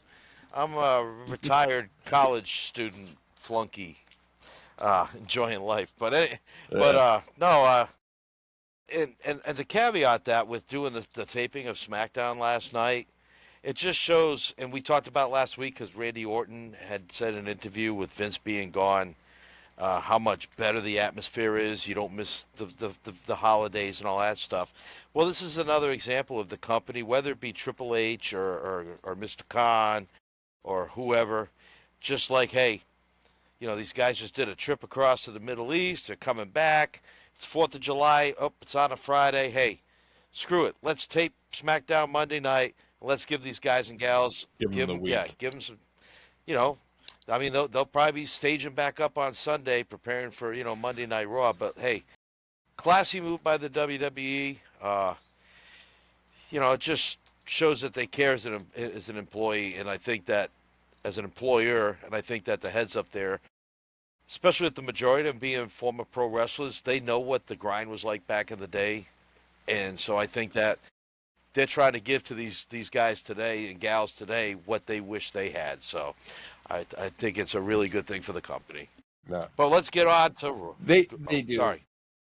Well, actually, I got one more thing on that because it triggered something in my head the other day, and I was thinking about it, and I was like, one of John Cena's. Uh, obviously, we're talking external John Cena, the 6 gazillion Make a Wish things, all that stuff.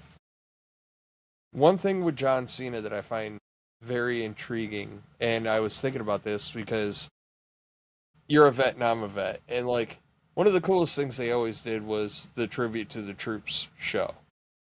Do you make that not a PLE, but something a little bit more on the John Cena farewell tour? He was always good to the soldiers, so like and airmen and Marines and everybody else. But I'm biased. I'm Army, former Army, so obviously I automatically go to soldier. But my point is that does he like? Do they do something a little bit bigger this year, November December time frame, and have it? The last they've had a couple of years where it kind of felt like, yeah, it's kind of off to the side. We're doing it, but kind of, sort of, not really. And does it become a bigger thing this year with his farewell tour? Do they make it into something big, like bigger? I You I don't know, know. I would love to see it, and I would like to see it be. I don't know what I don't have the list in front of me of the towns Cena's working between now and this in Boston in December. Uh, the last few ones you'll have like a general there and a couple of soldiers, but I know times are different than when you and I were back in the Middle East and like WWE be out there, and they'd be out there for a week. They flying all over theater trying to get to as many fobs or outposts as they could, and then they do a big show, whether it be in Bagram or they do it in Baghdad in Iraq. But I mean, those shows, all it was military and maybe some contractors hidden in for good measure. But I mean, the focus back then, because the soldiers, we were at war. We were over there, and so you had a built-in feel-good moment anyway. And I mean, a lot of those shows they would get the soldiers involved with like stories, and it was like a fun one-off show. And, I and don't, recently, I don't know, maybe I don't because need it to be I think that, more you should be like, but but now with this show, I would like to see it with this, of course, after the face turn, where maybe they on one of his visits prior to, USO whatever comes out, gives him an award or recognition or whatever, and then they announce that like the next show is maybe you might even rename a Raw and just call it, Tribute to the Troops Monday Night Raw. It doesn't have to be a special show, so make it, or a SmackDown. Cena does something cool for the troops, but what I want is I want it to be more of a military crowd. Like I don't want it to be. no. So the last opportunity I had, I was in the effing field, and that's when they came out to Hawaii. When I was stationed in Hawaii. And like I was so PO'd because I'm like this huge WWE fan and they're doing a tribute to the troops like in Pearl. And I'm like, and I'm out in the field. That's the double edged sword that is being stationed in Hawaii. But I think Hawaii, to be honest, Hawaii, if I was WWE, I would legitimately do it in Hawaii. And here's why. I'll give you a great reason. It's small. In Hawaii, you have Army, you have Air Force, you have Marines, you have Navy. You have all 4 branches, and I'm sure there's some Space Force floating around there. And obviously Coast Guard. You have all the branches represented on one island. And I would love to see them do a tribute to the troops from there where you get this nice mishmash. I mean, they ain't doing the Pro Bowl there anymore. I'll bet you money, straight up money, because it'd be mandatory fun anyways. I'll bet you straight up money that if I was WWE, so now we're not talking pencil, but if I was the promoter, like I would do it in Hawaii. I would take over Aloha Stadium if it's still viable or condemned. I don't know. I haven't been there in years. I But think it has been put it in the condemned, but you know stadium. what? On one of those bases, you could, they every base has a main stadium. No, you You could bring could in temporary bring bleachers. a Yeah, carrier in. do something, but set a ring up outside of the freaking Missouri, man. Like it Yeah. doesn't matter, but like the point is that you can get all the branches, you get max exposure. Man, if I was like Netflix or USA, I would be lobbying my ass off because like the beauty of it also is with the time difference, I was just you thinking would that. still have a good venue. You'd still have a great venue timeline wise. You could still do it live, and it would suck for the people on the West Coast, but you could still do it live. You could do it probably in your own time slot, and like the goodwill on that would be amazing, especially during the holidays, right? Like I don't know, it popped in my head because I'm like Cena does all this amazing stuff, right? And he does all the Make a Wish stuff and all that, but he is always good to the troops too. A lot of WWE has always done the Super soldiers, military the troops friendly, right. like Period. fantastic. You know, I get a little I start cutting some onions up and stuff almost every time when they do their little vignettes for all the special Memorial Day, Veterans Day stuff. So they do a great job representing us. And I would just love to see where they put it. Like I said, it doesn't need to be a PLE, but like, don't just give us this one-off weird thing. Like, use it to your advantage, man. Like, just fill a freaking stadium and arena somewhere with all the branches and just go to town.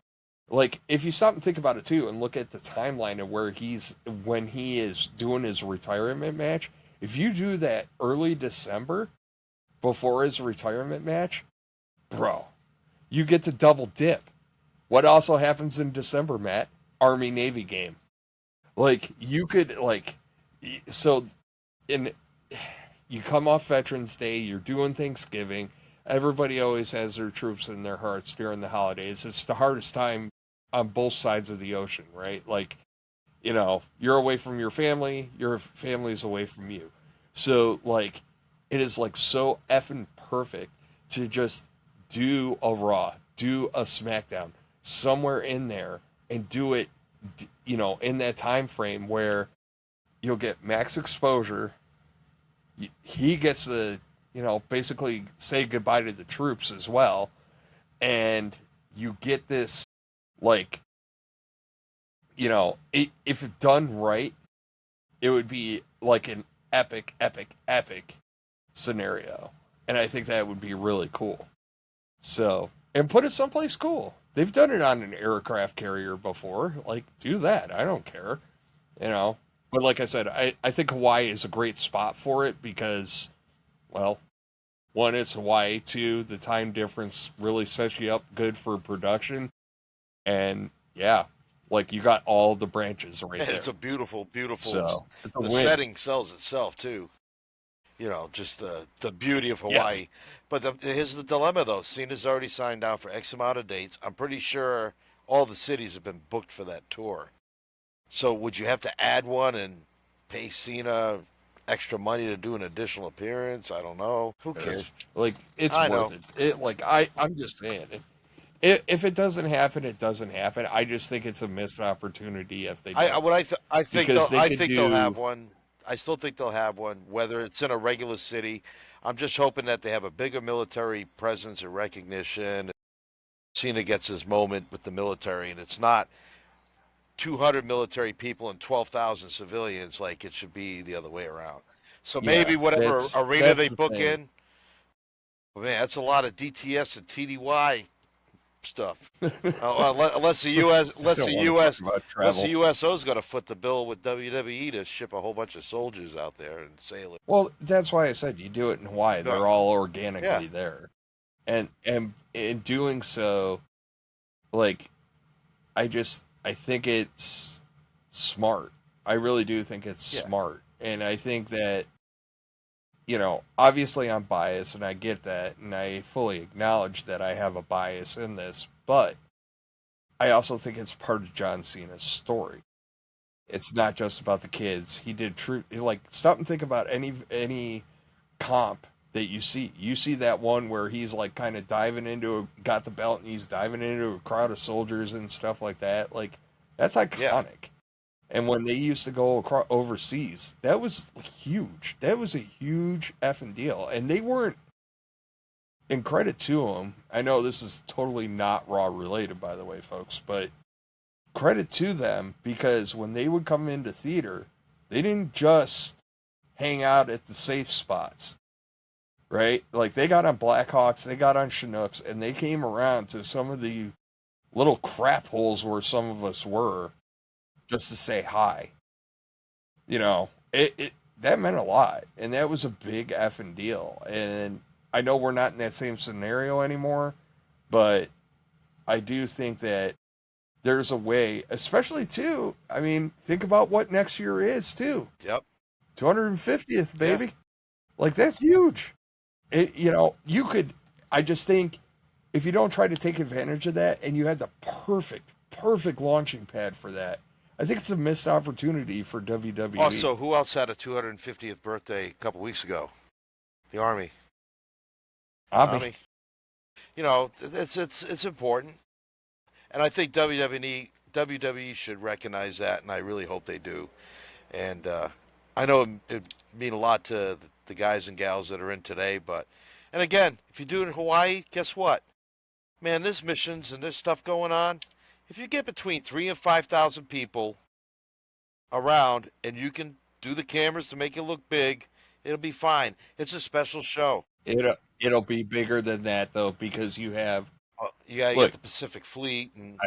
Well, let's be real. Let's be 100% honest with ourselves. Oahu is not that big. 2.5 hours, you're right back where you started from. So we're not talking a huge commute. And especially using, guys coming down from... So you have K-Bay, you have Schofield, you have Hickam, or Pearl Harbor Hickam, which is a combined base. Like, dude, I would just do it. Like, it's like the perfect venue. You hit all the branches, and now that, and now, not to go politics, but there's obviously a huge recruiting push too, so the military should want that as well. People are proud to be joining nowadays, and that's a good thing. So yeah, capitalize on that. And kind of, it's like a thank you. I think it's a win-win for everybody. So, all right, let's get off the soapbox. Let's get back to Raw. So we're still on Rhea. It opens up. Yep. So we open up with Rhea Ripley and Io Sky, and probably one of the most backwards things I've seen in quite a while, which is the champion challenging the challenger. Which, credit to Io Sky, is to make her, hey, I want to go up against the best. And she's had, I like her title run. So I'm not taking anything away from her. I'm not saying it was bad. It was different, and it was interesting. Yeah, I kind of liked it because we were talking before the show that, and I was saying that it'll make, sometimes it's good for the champion to be chasing competition. I used to love when we used to have, a champion and he would beat somebody. He's like, I want more competition rather than, waiting for people to come to him or her. So I think Io Sky kind of being that proactive champion, first of all, it builds more respect with the fan base. It makes a good story, and people love Io. The fans absolutely love Io Sky, and it's her, even with her the language barrier, but it's just her mannerisms. It's like, what's there not to like about Io Sky? There's nothing. And then we haven't even talked about her in-ring work, which is superior lately. So I mean, she's just a total package. And she's not the great promo. She's not, but she's gonna say what she has to say the best that she can. In English, she's not a great promo. She cuts good promos. I love it when she gets mad and gets in Japanese or gets excited and starts rambling in Japanese. That's a nice where she just slips into it. That's. She's all cognizant of her English, and then all of a sudden it's just all right, screw it. I got stuff to say. But it's cute, and people think it's endearing. It's endearing to people to see her like that. But that's the beauty of the Io Sky, which is it's something Shinsuke never really kind of mastered, with the language barrier. Kairi's saying either, but like Io's so good at not letting her language barrier be a hindrance to her as champion. And I think that legitimizes her as a champion. If you can still function without vignettes and stuff like that, I think that makes you solid. And like it makes you more endearing as a champion. And she does a brilliant effing job of it. And she's so talented in the ring. And, you know, you don't just want to bang your head against the wall like, I have no idea what she just said. She always gets out what she needs to say. And she says it to whoever her opponent is. So, yeah, I love Io Sky. I think she's great. And I hope her run keeps up, and I hope she wrestles a lot. Well, I think that right there has become your main event for Evolution. That's got to be your top bill match right here. Yeah. Yeah, I was thinking about it. I was like, 4-way tag? No, Nah. it's the world title. So, yeah, it's that's Io it. Rhea. It's big match.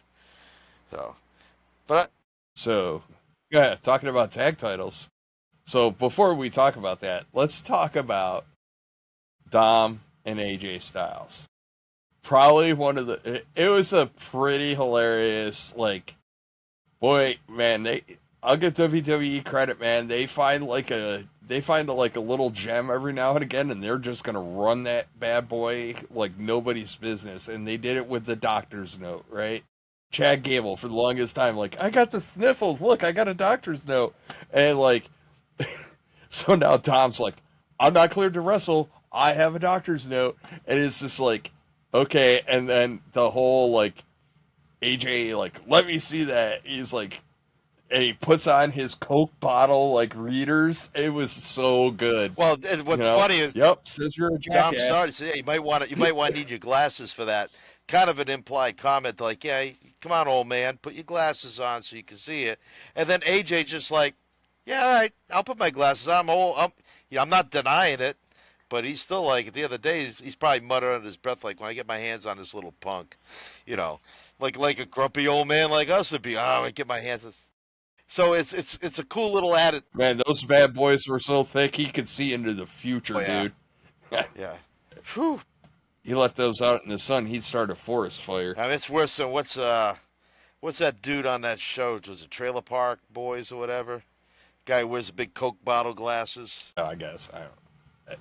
Yeah, but anyways, so we get that little exchange. It's obviously leading up to AJ and him like having a match. So let's get into the tag team match.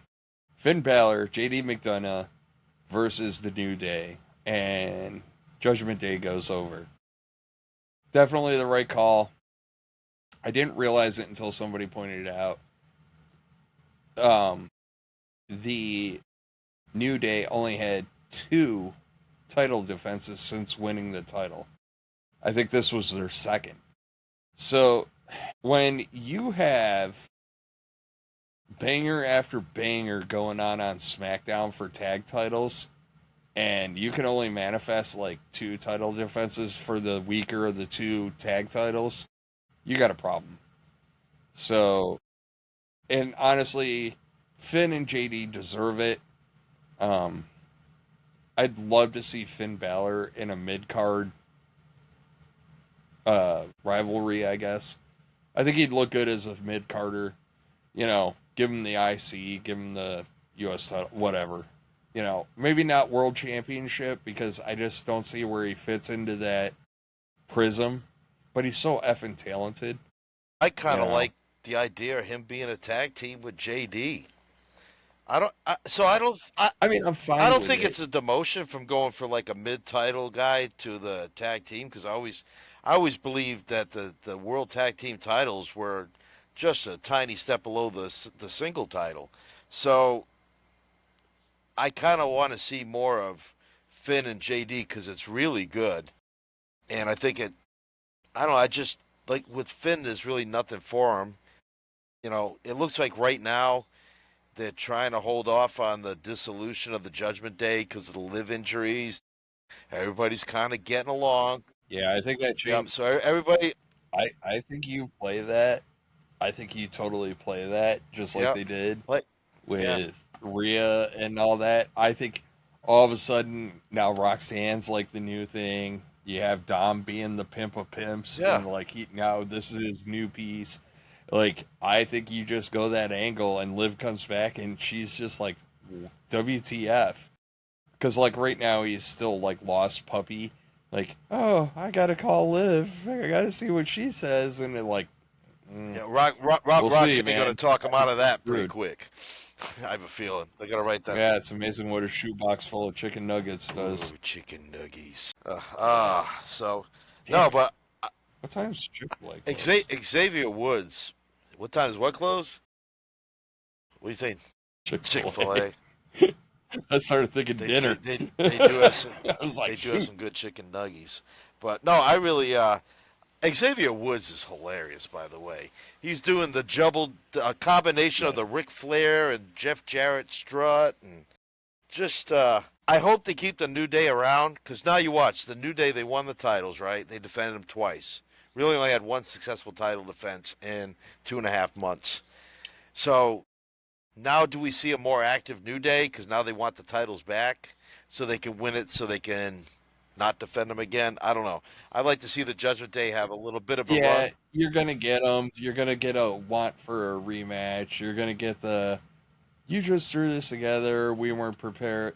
Typical heel But what I shit. don't want, in that But case, what I don't yeah, want the Judgment Day to do is be like, no, you ain't getting the title because look what you did. You don't, whatever. Would they be like, yeah, we'll fight you every week if you want. You ask every week, we'll fight you every week. Like I want to kind of see that because I think but after Monday, I don't I know if it's just because they fought the New Day, but man, did Finn and JD get like a pop from the crowd, like full face mode? Is that another question? Are we gonna yeah, see a I quasi think Judgment Day I face think turn? we're seeing Judgment Day has been on the cusp of a face turn for a while, and an organic one, Yeah, not a booked one. um, not a manufactured one. So I don't know. Well, it'll be interesting to see where it goes. So after that, we get Rusev and Sheamus, who got 3 segments to let that bad boy breathe. And it was pretty good. I thought it got a little long at the end. You kind of were just loving it to love it. So I don't know. Wasn't bad. I liked seeing them go. I just think that one needs some storyline and not just I'm Sheamus, I have banger after banger after banger, and I'm Rusev and it's Rusev Day or whatever the hell his new thing is. But like we need I need some character building in that little Well, thing right well, at right the now. beginning of this whole like quasi feud, they hinted on the fact of how Rusev and Sheamus were like close friends, and Sheamus was at Rusev's wedding or vice versa. So I want, if there's gonna be a story, it's gonna be played off again. Real life works best. So maybe it's Rusev either thought Sheamus wronged him in the past, or Rusev feels like there's more potential in Sheamus, and that Rusev has to be the one to bring it out of him. Like in his own twisted way, he's doing it like to help him. Because when he first came back to WWE, he was kind of like, because he talked about all his like lessons he learned and how he was going to make other wrestlers learn lessons, and they kind of dropped that. So maybe they need to bring that back with Sheamus. Like, hey, I'm back here to kind of like, I did this in my life that I regret. I don't want you to go down the same way, but he doesn't really handle it the right way. Like he uses violence and tactics that are underhanded to do it. I mean, at least if that's something, if they're working that way. Right now, it's just like two former friends that are big beefy dudes that are just going to throw haymakers for 15 minutes, which I like. I love physical stuff like that. Yeah. It was like I said, it was 3 segments of meaty men slapping meat. And like it was fine. It wasn't horrible. It was a good match. They're both talented, obviously. It just was like I need to know the why a little bit better than like you talk crap. I'm gonna call you out on it. Let's go. And like Sheamus has been kind of suffering from that a little bit. Sheamus needs a little more context and a little more oomph in what his storylines are, and Rusev could benefit from that too. So again, nothing wrong with it. Nope. Just It yeah. was fun to watch. All And right. then your favorite guy gets attacked So right after. Your favorite wrestler gets attacked brutally backstage. Okay. Yeah, I'm still not ready to go all in on this. We'll cover that at the very end of the show. We'll cover that in his match. So, all right. Look, that segment was the Band-Aid for the mess they made in Riyadh. Yeah. Period. End of story. The post beating his ass social media stuff that Kross did was also a Band-Aid for their decision to put Sami over. Here's my rub. Yes, you've made it still significant. However, you took away a lot from the arsenal. You could have had Kross go over, and Kross could have continued his shtick as the little devil on his shoulder, like, I told you this was going to happen. I told you. All you had to do was listen to me. I told you. But instead, Kross has got to beat him with a freaking pipe. And, all right, cool, whatevs. But this show was a lot about setup, so I'm not really PO'd about it. There was a lot of setup on this Raw, because the next thing you get is CM Punk, Seth Rollins, Gunther, and LA Knight. They all get into it in some way, shape, or form. There was one big takeaway I took from Seth during this that I thought was more significant than what people are going to realize.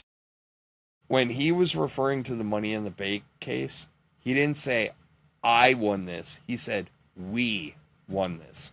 That is big. That is an acknowledgement of his entire faction. And, like, it wasn't, I went out and did this. What did Roman Reigns always do? I. Seth coming out and saying we is important. Those are important words that were said. I think it'll get glossed over in the grand lexicon of this, but from storyline wise, he's acknowledging it's not just him. And that Breaker and Bronson Reed are not just flunkies. It was a team effort. You know, Heyman's become the sheep herder, and Seth is still the architect, or whatever they refer to him, visionary. I forget what they're using for him again.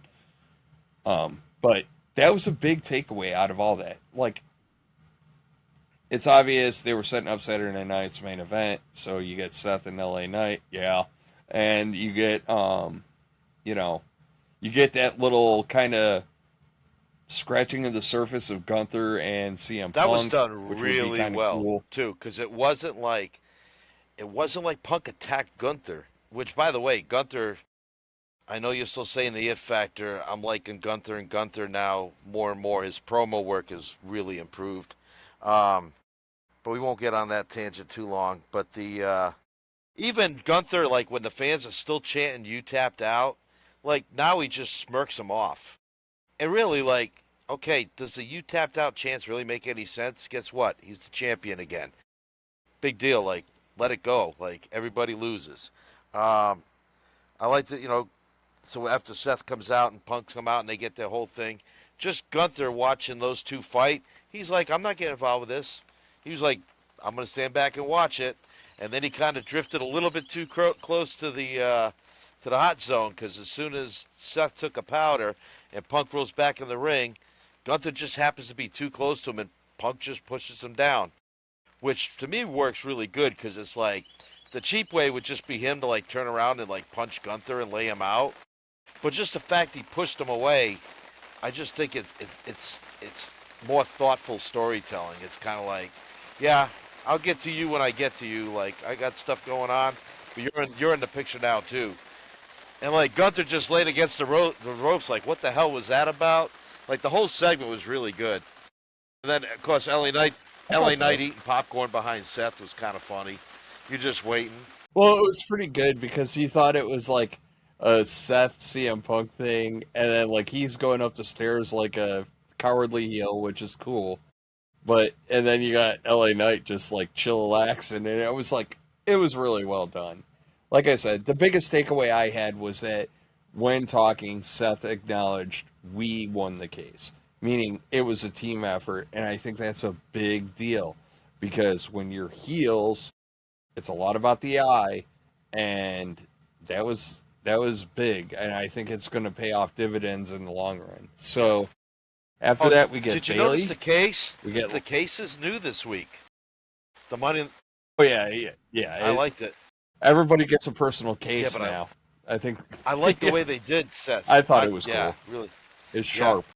definitely. So we know that we know what the theme colors are for this faction. Please give it a name. God, like call it something. I think it will. Give it time. I know. Like I said, Give it I don't time. I don't like fast food wrestling booking, but like this has been going on now a couple of months. Like, come on now.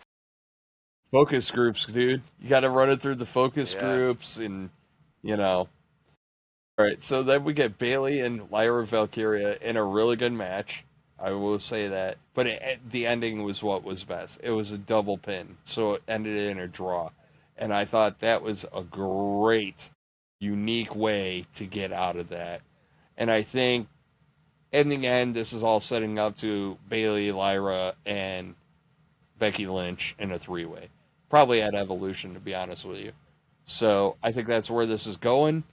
But man, what a great way to end that, dude. Yeah. I thought it was clever. No, they worked really well together. This story's going to keep going on too. This is kind of like the triangle, like you talked about, Naomi, Bianca Belair, and Jade. I like it because it's not drama filled. It's respect filled. Competition, yeah. Right? Like it put some respect on my name and everyone's going for it. I like that a lot. I like it a lot. So, speaking of liking it a lot, Braun Breaker, Bronson Reed beat Sami Zayn and Penta. Go ahead, talk for a moment because I got a lot to say about this match, and then we'll talk about the glamour. Sure. So the right guy pinned the right guy to win the match. Totally agree with that. Because people have even commented on some of our TikTok videos about how WWE is making Penta a jobber. Penta is not a jobber. He's not enhancement talent. He is a top tier guy. Just because his team lost, he didn't eat the pin. He's shown like really good.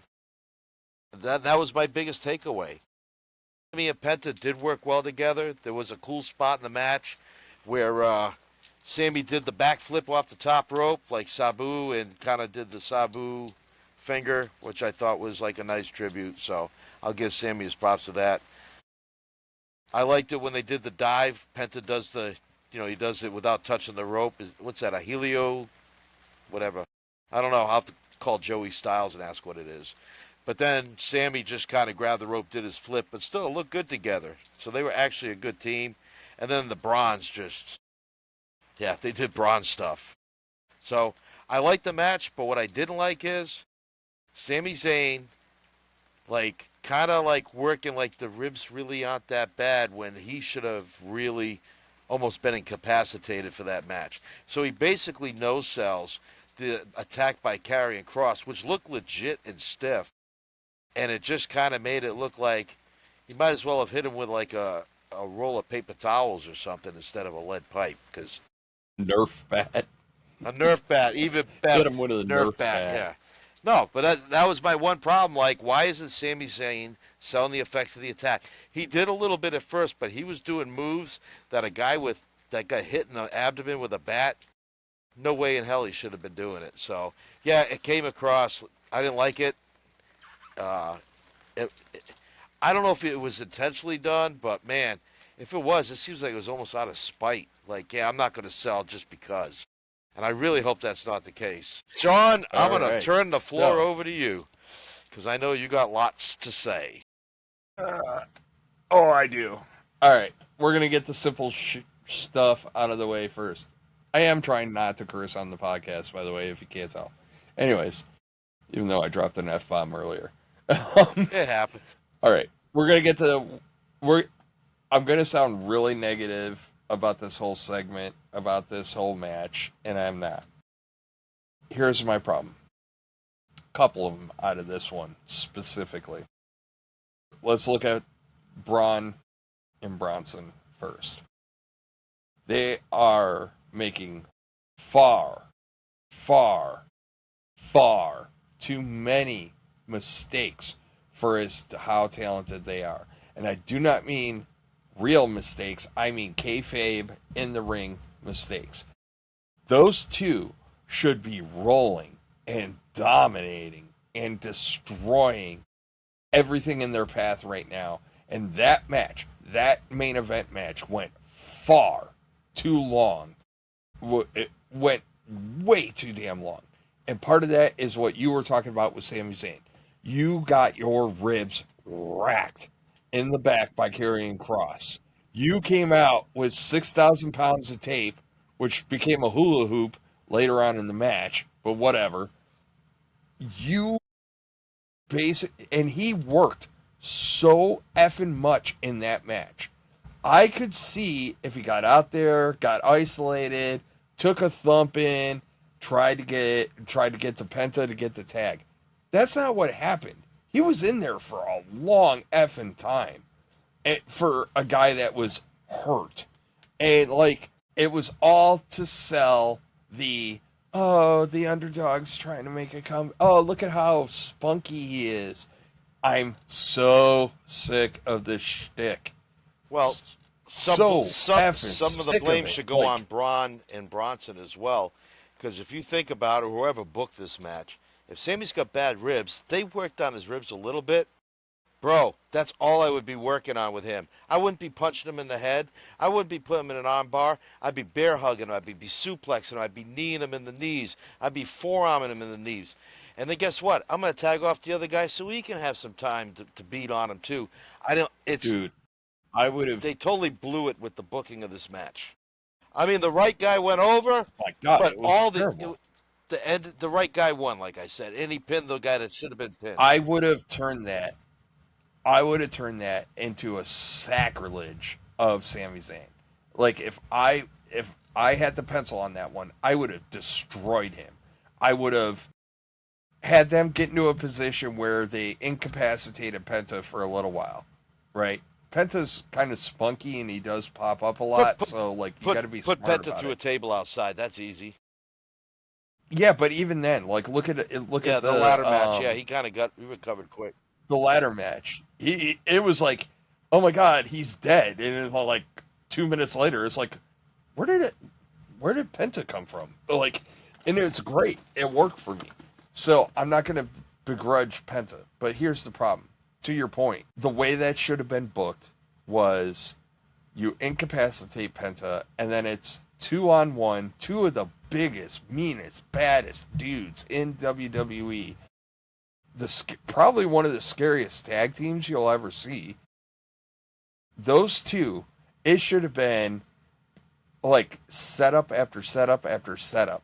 So Bronson Reed should have been throwing Sami Zayn into the ropes while Braun Breaker is going back and forth getting his head of steam. It should have been spear. Okay, cool. Go back to the corner. Keep him isolated in your corner. Break. Spear. Okay, cool. All right. Now Bronson Reed's in. All right. Tsunami. Tag again. Spear. I would have eviscerated freaking Sami Zayn. But plucky underdog has to try to make a comeback. Like, look, a blind 2-year-old knew that match was ending with a spear and Sami Zayn getting pinned. I knew it before. As soon as the pipe hit him, I was like, he's dying in a spear and he's going to get pinned by Breaker. And then they're going to do some post stuff. And then, of course, the cavalcade of the heroes comes out. Must save Sammy. You know, Jay brings out I've seen it all before with him. And it's like, I know I'm sounding so effing harsh, but this has been kind of building for weeks for me. It's like, I just want something different out of him. And the fact that it's just the same over and over and over again is so annoying. So that's my rant on it, man. I think it was poorly booked, poorly executed, and they got to stop making, like, for old people, they need to stop making it like Bronson Reed and Braun Breaker are wrestling to the Benny Hill theme. It is freaking ridiculous. Like, Yeah. running all around, like making fools of themselves. Like, you need to keep them strong. Otherwise, they look like clowns. And they're making them look like clowns right now. Even Paul Heyman's like oh God, what happened? Like, that's not how you book them. That's not how you make a strong faction. No, this You know, faction they're not dominant enough. They don't. When they first started off, I'm like, okay, this is going to be the scary faction, right? This is the faction that's going to instill fear, and it lasted about through the first Sami run, and then that's kind of just like they've kind of fallen off track. They got to get back on that track where, they need to be feared, not just respected, not just viewed as a threat, but no fear. feared. And they started off good, but now they've kind of slid off the rails a little bit. Well, because they're trying to balance it out, right? And again, some of this is Sami Zayn's fault too, because of the type of character he is, right? So you have to put him in a bad spot so he can overcome it, right? And right now it's the faces coming into the rescue. Oh, we're so cool, we're so tight, blah blah blah blah blah. That match is coming too. It's going to be Jey Uso and Sami Zayn, and it's going to be Bronson Reed and Braun Breaker. And honestly, that's an opportunity. I mean, if you want to change it up for Sami, that's another opportunity. I'd make that tag in a heartbeat. And just have it go, have it where, obviously he's got a program with Karrion Kross, so this ain't happening, but I would have it where Sami goes, I've had enough. And, he ends up tied in with Seth's faction because he's had enough. And he's not getting anywhere with his current course of action, so he turns on Jey, who's the biggest baby. He's bigger than Cody Rhodes right now. But we haven't seen Cody in a while, so, I get it. But Sami turns on Jey would be beautiful. And he gloms on to Seth's faction. I'd be so down for that. But he won't, because he's got to be Mr. Goody Two-Shoes, so. And he's got a program with Kross. Freaking, so sick of that. You know what character. I think would have been cool, and I know WWE wouldn't do it, so I'm just totally fantasy booking. Just because Karrion Kross is, now obsessed with Sami. That beating, Sami can't wrestle. So Karrion Kross goes to Adam Pearce and demands he takes his spot.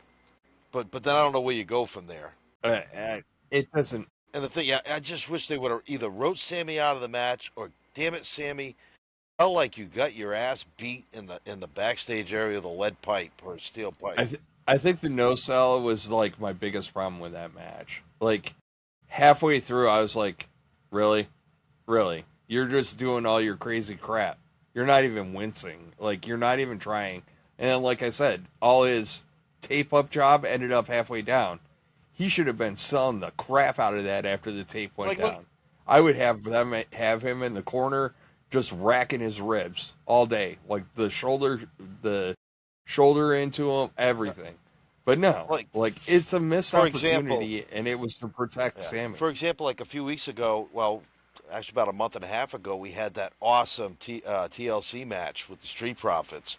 And then the Street Profits wrestled, 2 or 3 weeks later? And they were still selling the effects of the match.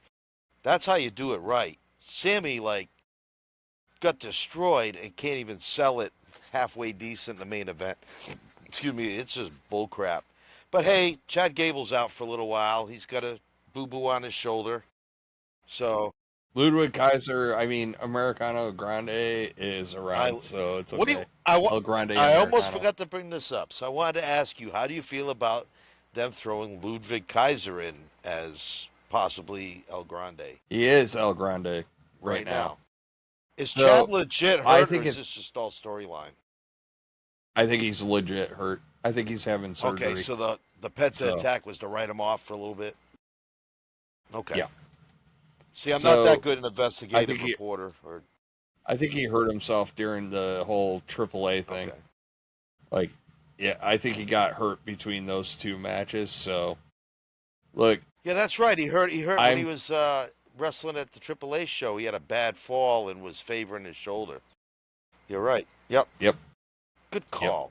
That's when Good it call. happened. Because El Grande came out taped up. So, I don't know. Like, either do.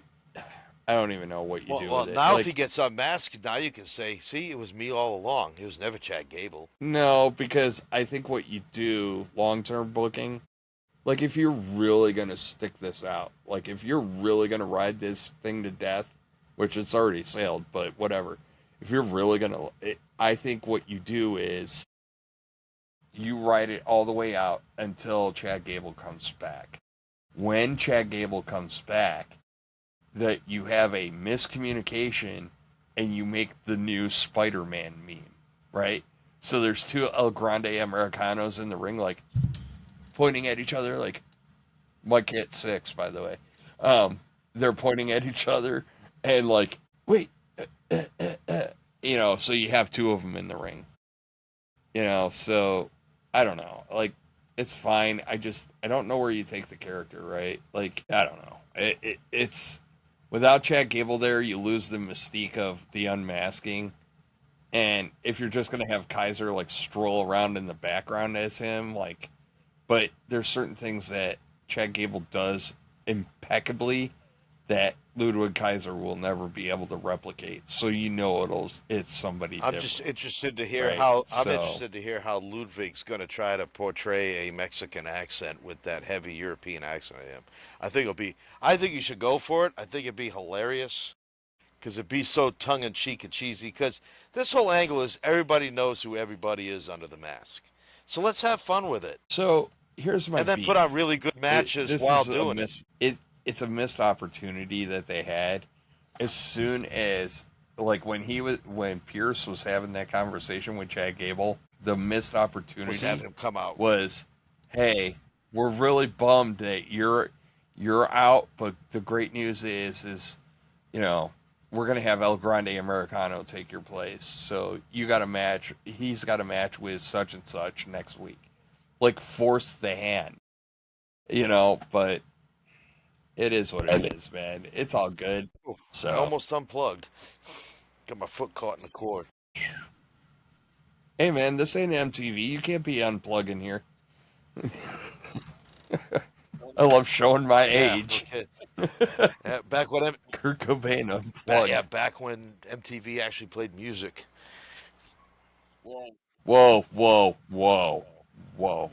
Hey, they do got one good show. It's what, Ridiculousness or whatever. That show's pretty good. I haven't watched anything on MTV, and gosh, I don't know. Is that ridiculous one with that with the is that the one with the goofy girl that like laughs really funny? They show like It's show where blooper it's videos. America's Funniest Home Videos, except like you just watch all the stuff that makes you wince. Yeah. Yep. But they have the girl with the crazy laugh. She's like a blonde girl, and she has a goofy laugh. Yep. Seen it. Yeah, it's pretty funny. But yeah, it's a good show. I appreciate it. Katie watches it all the time. So, but on that note, I think it's time to wrap it up. Hey, call it a day. Happy 4th. Yep, happy 4th. So, folks, here's some fun news for y'all. So, before Matt tells you where to find us and subscribe to us and do all that good jazz. So, more technical challenges coming to you in the next couple of weeks. So, next week from the RV, the week after that from Dover for the race. We're going to have some unique situations here. So, hopefully everybody's still listening, having a good time. Hopefully I don't get canceled after this episode. But Matt, tell them where to find us. You can find us on YouTube, Apple Podcasts, Spotify, TikTok, and Instagram. Just look for If We Had the Pencil. That is our name across all social domain platforms. Social domain? Huh? All right, I said have a good one. Have a great whatever. Happy 4th, and I'm not even drinking. All righty, folks. Have a good one. Talk to y'all later.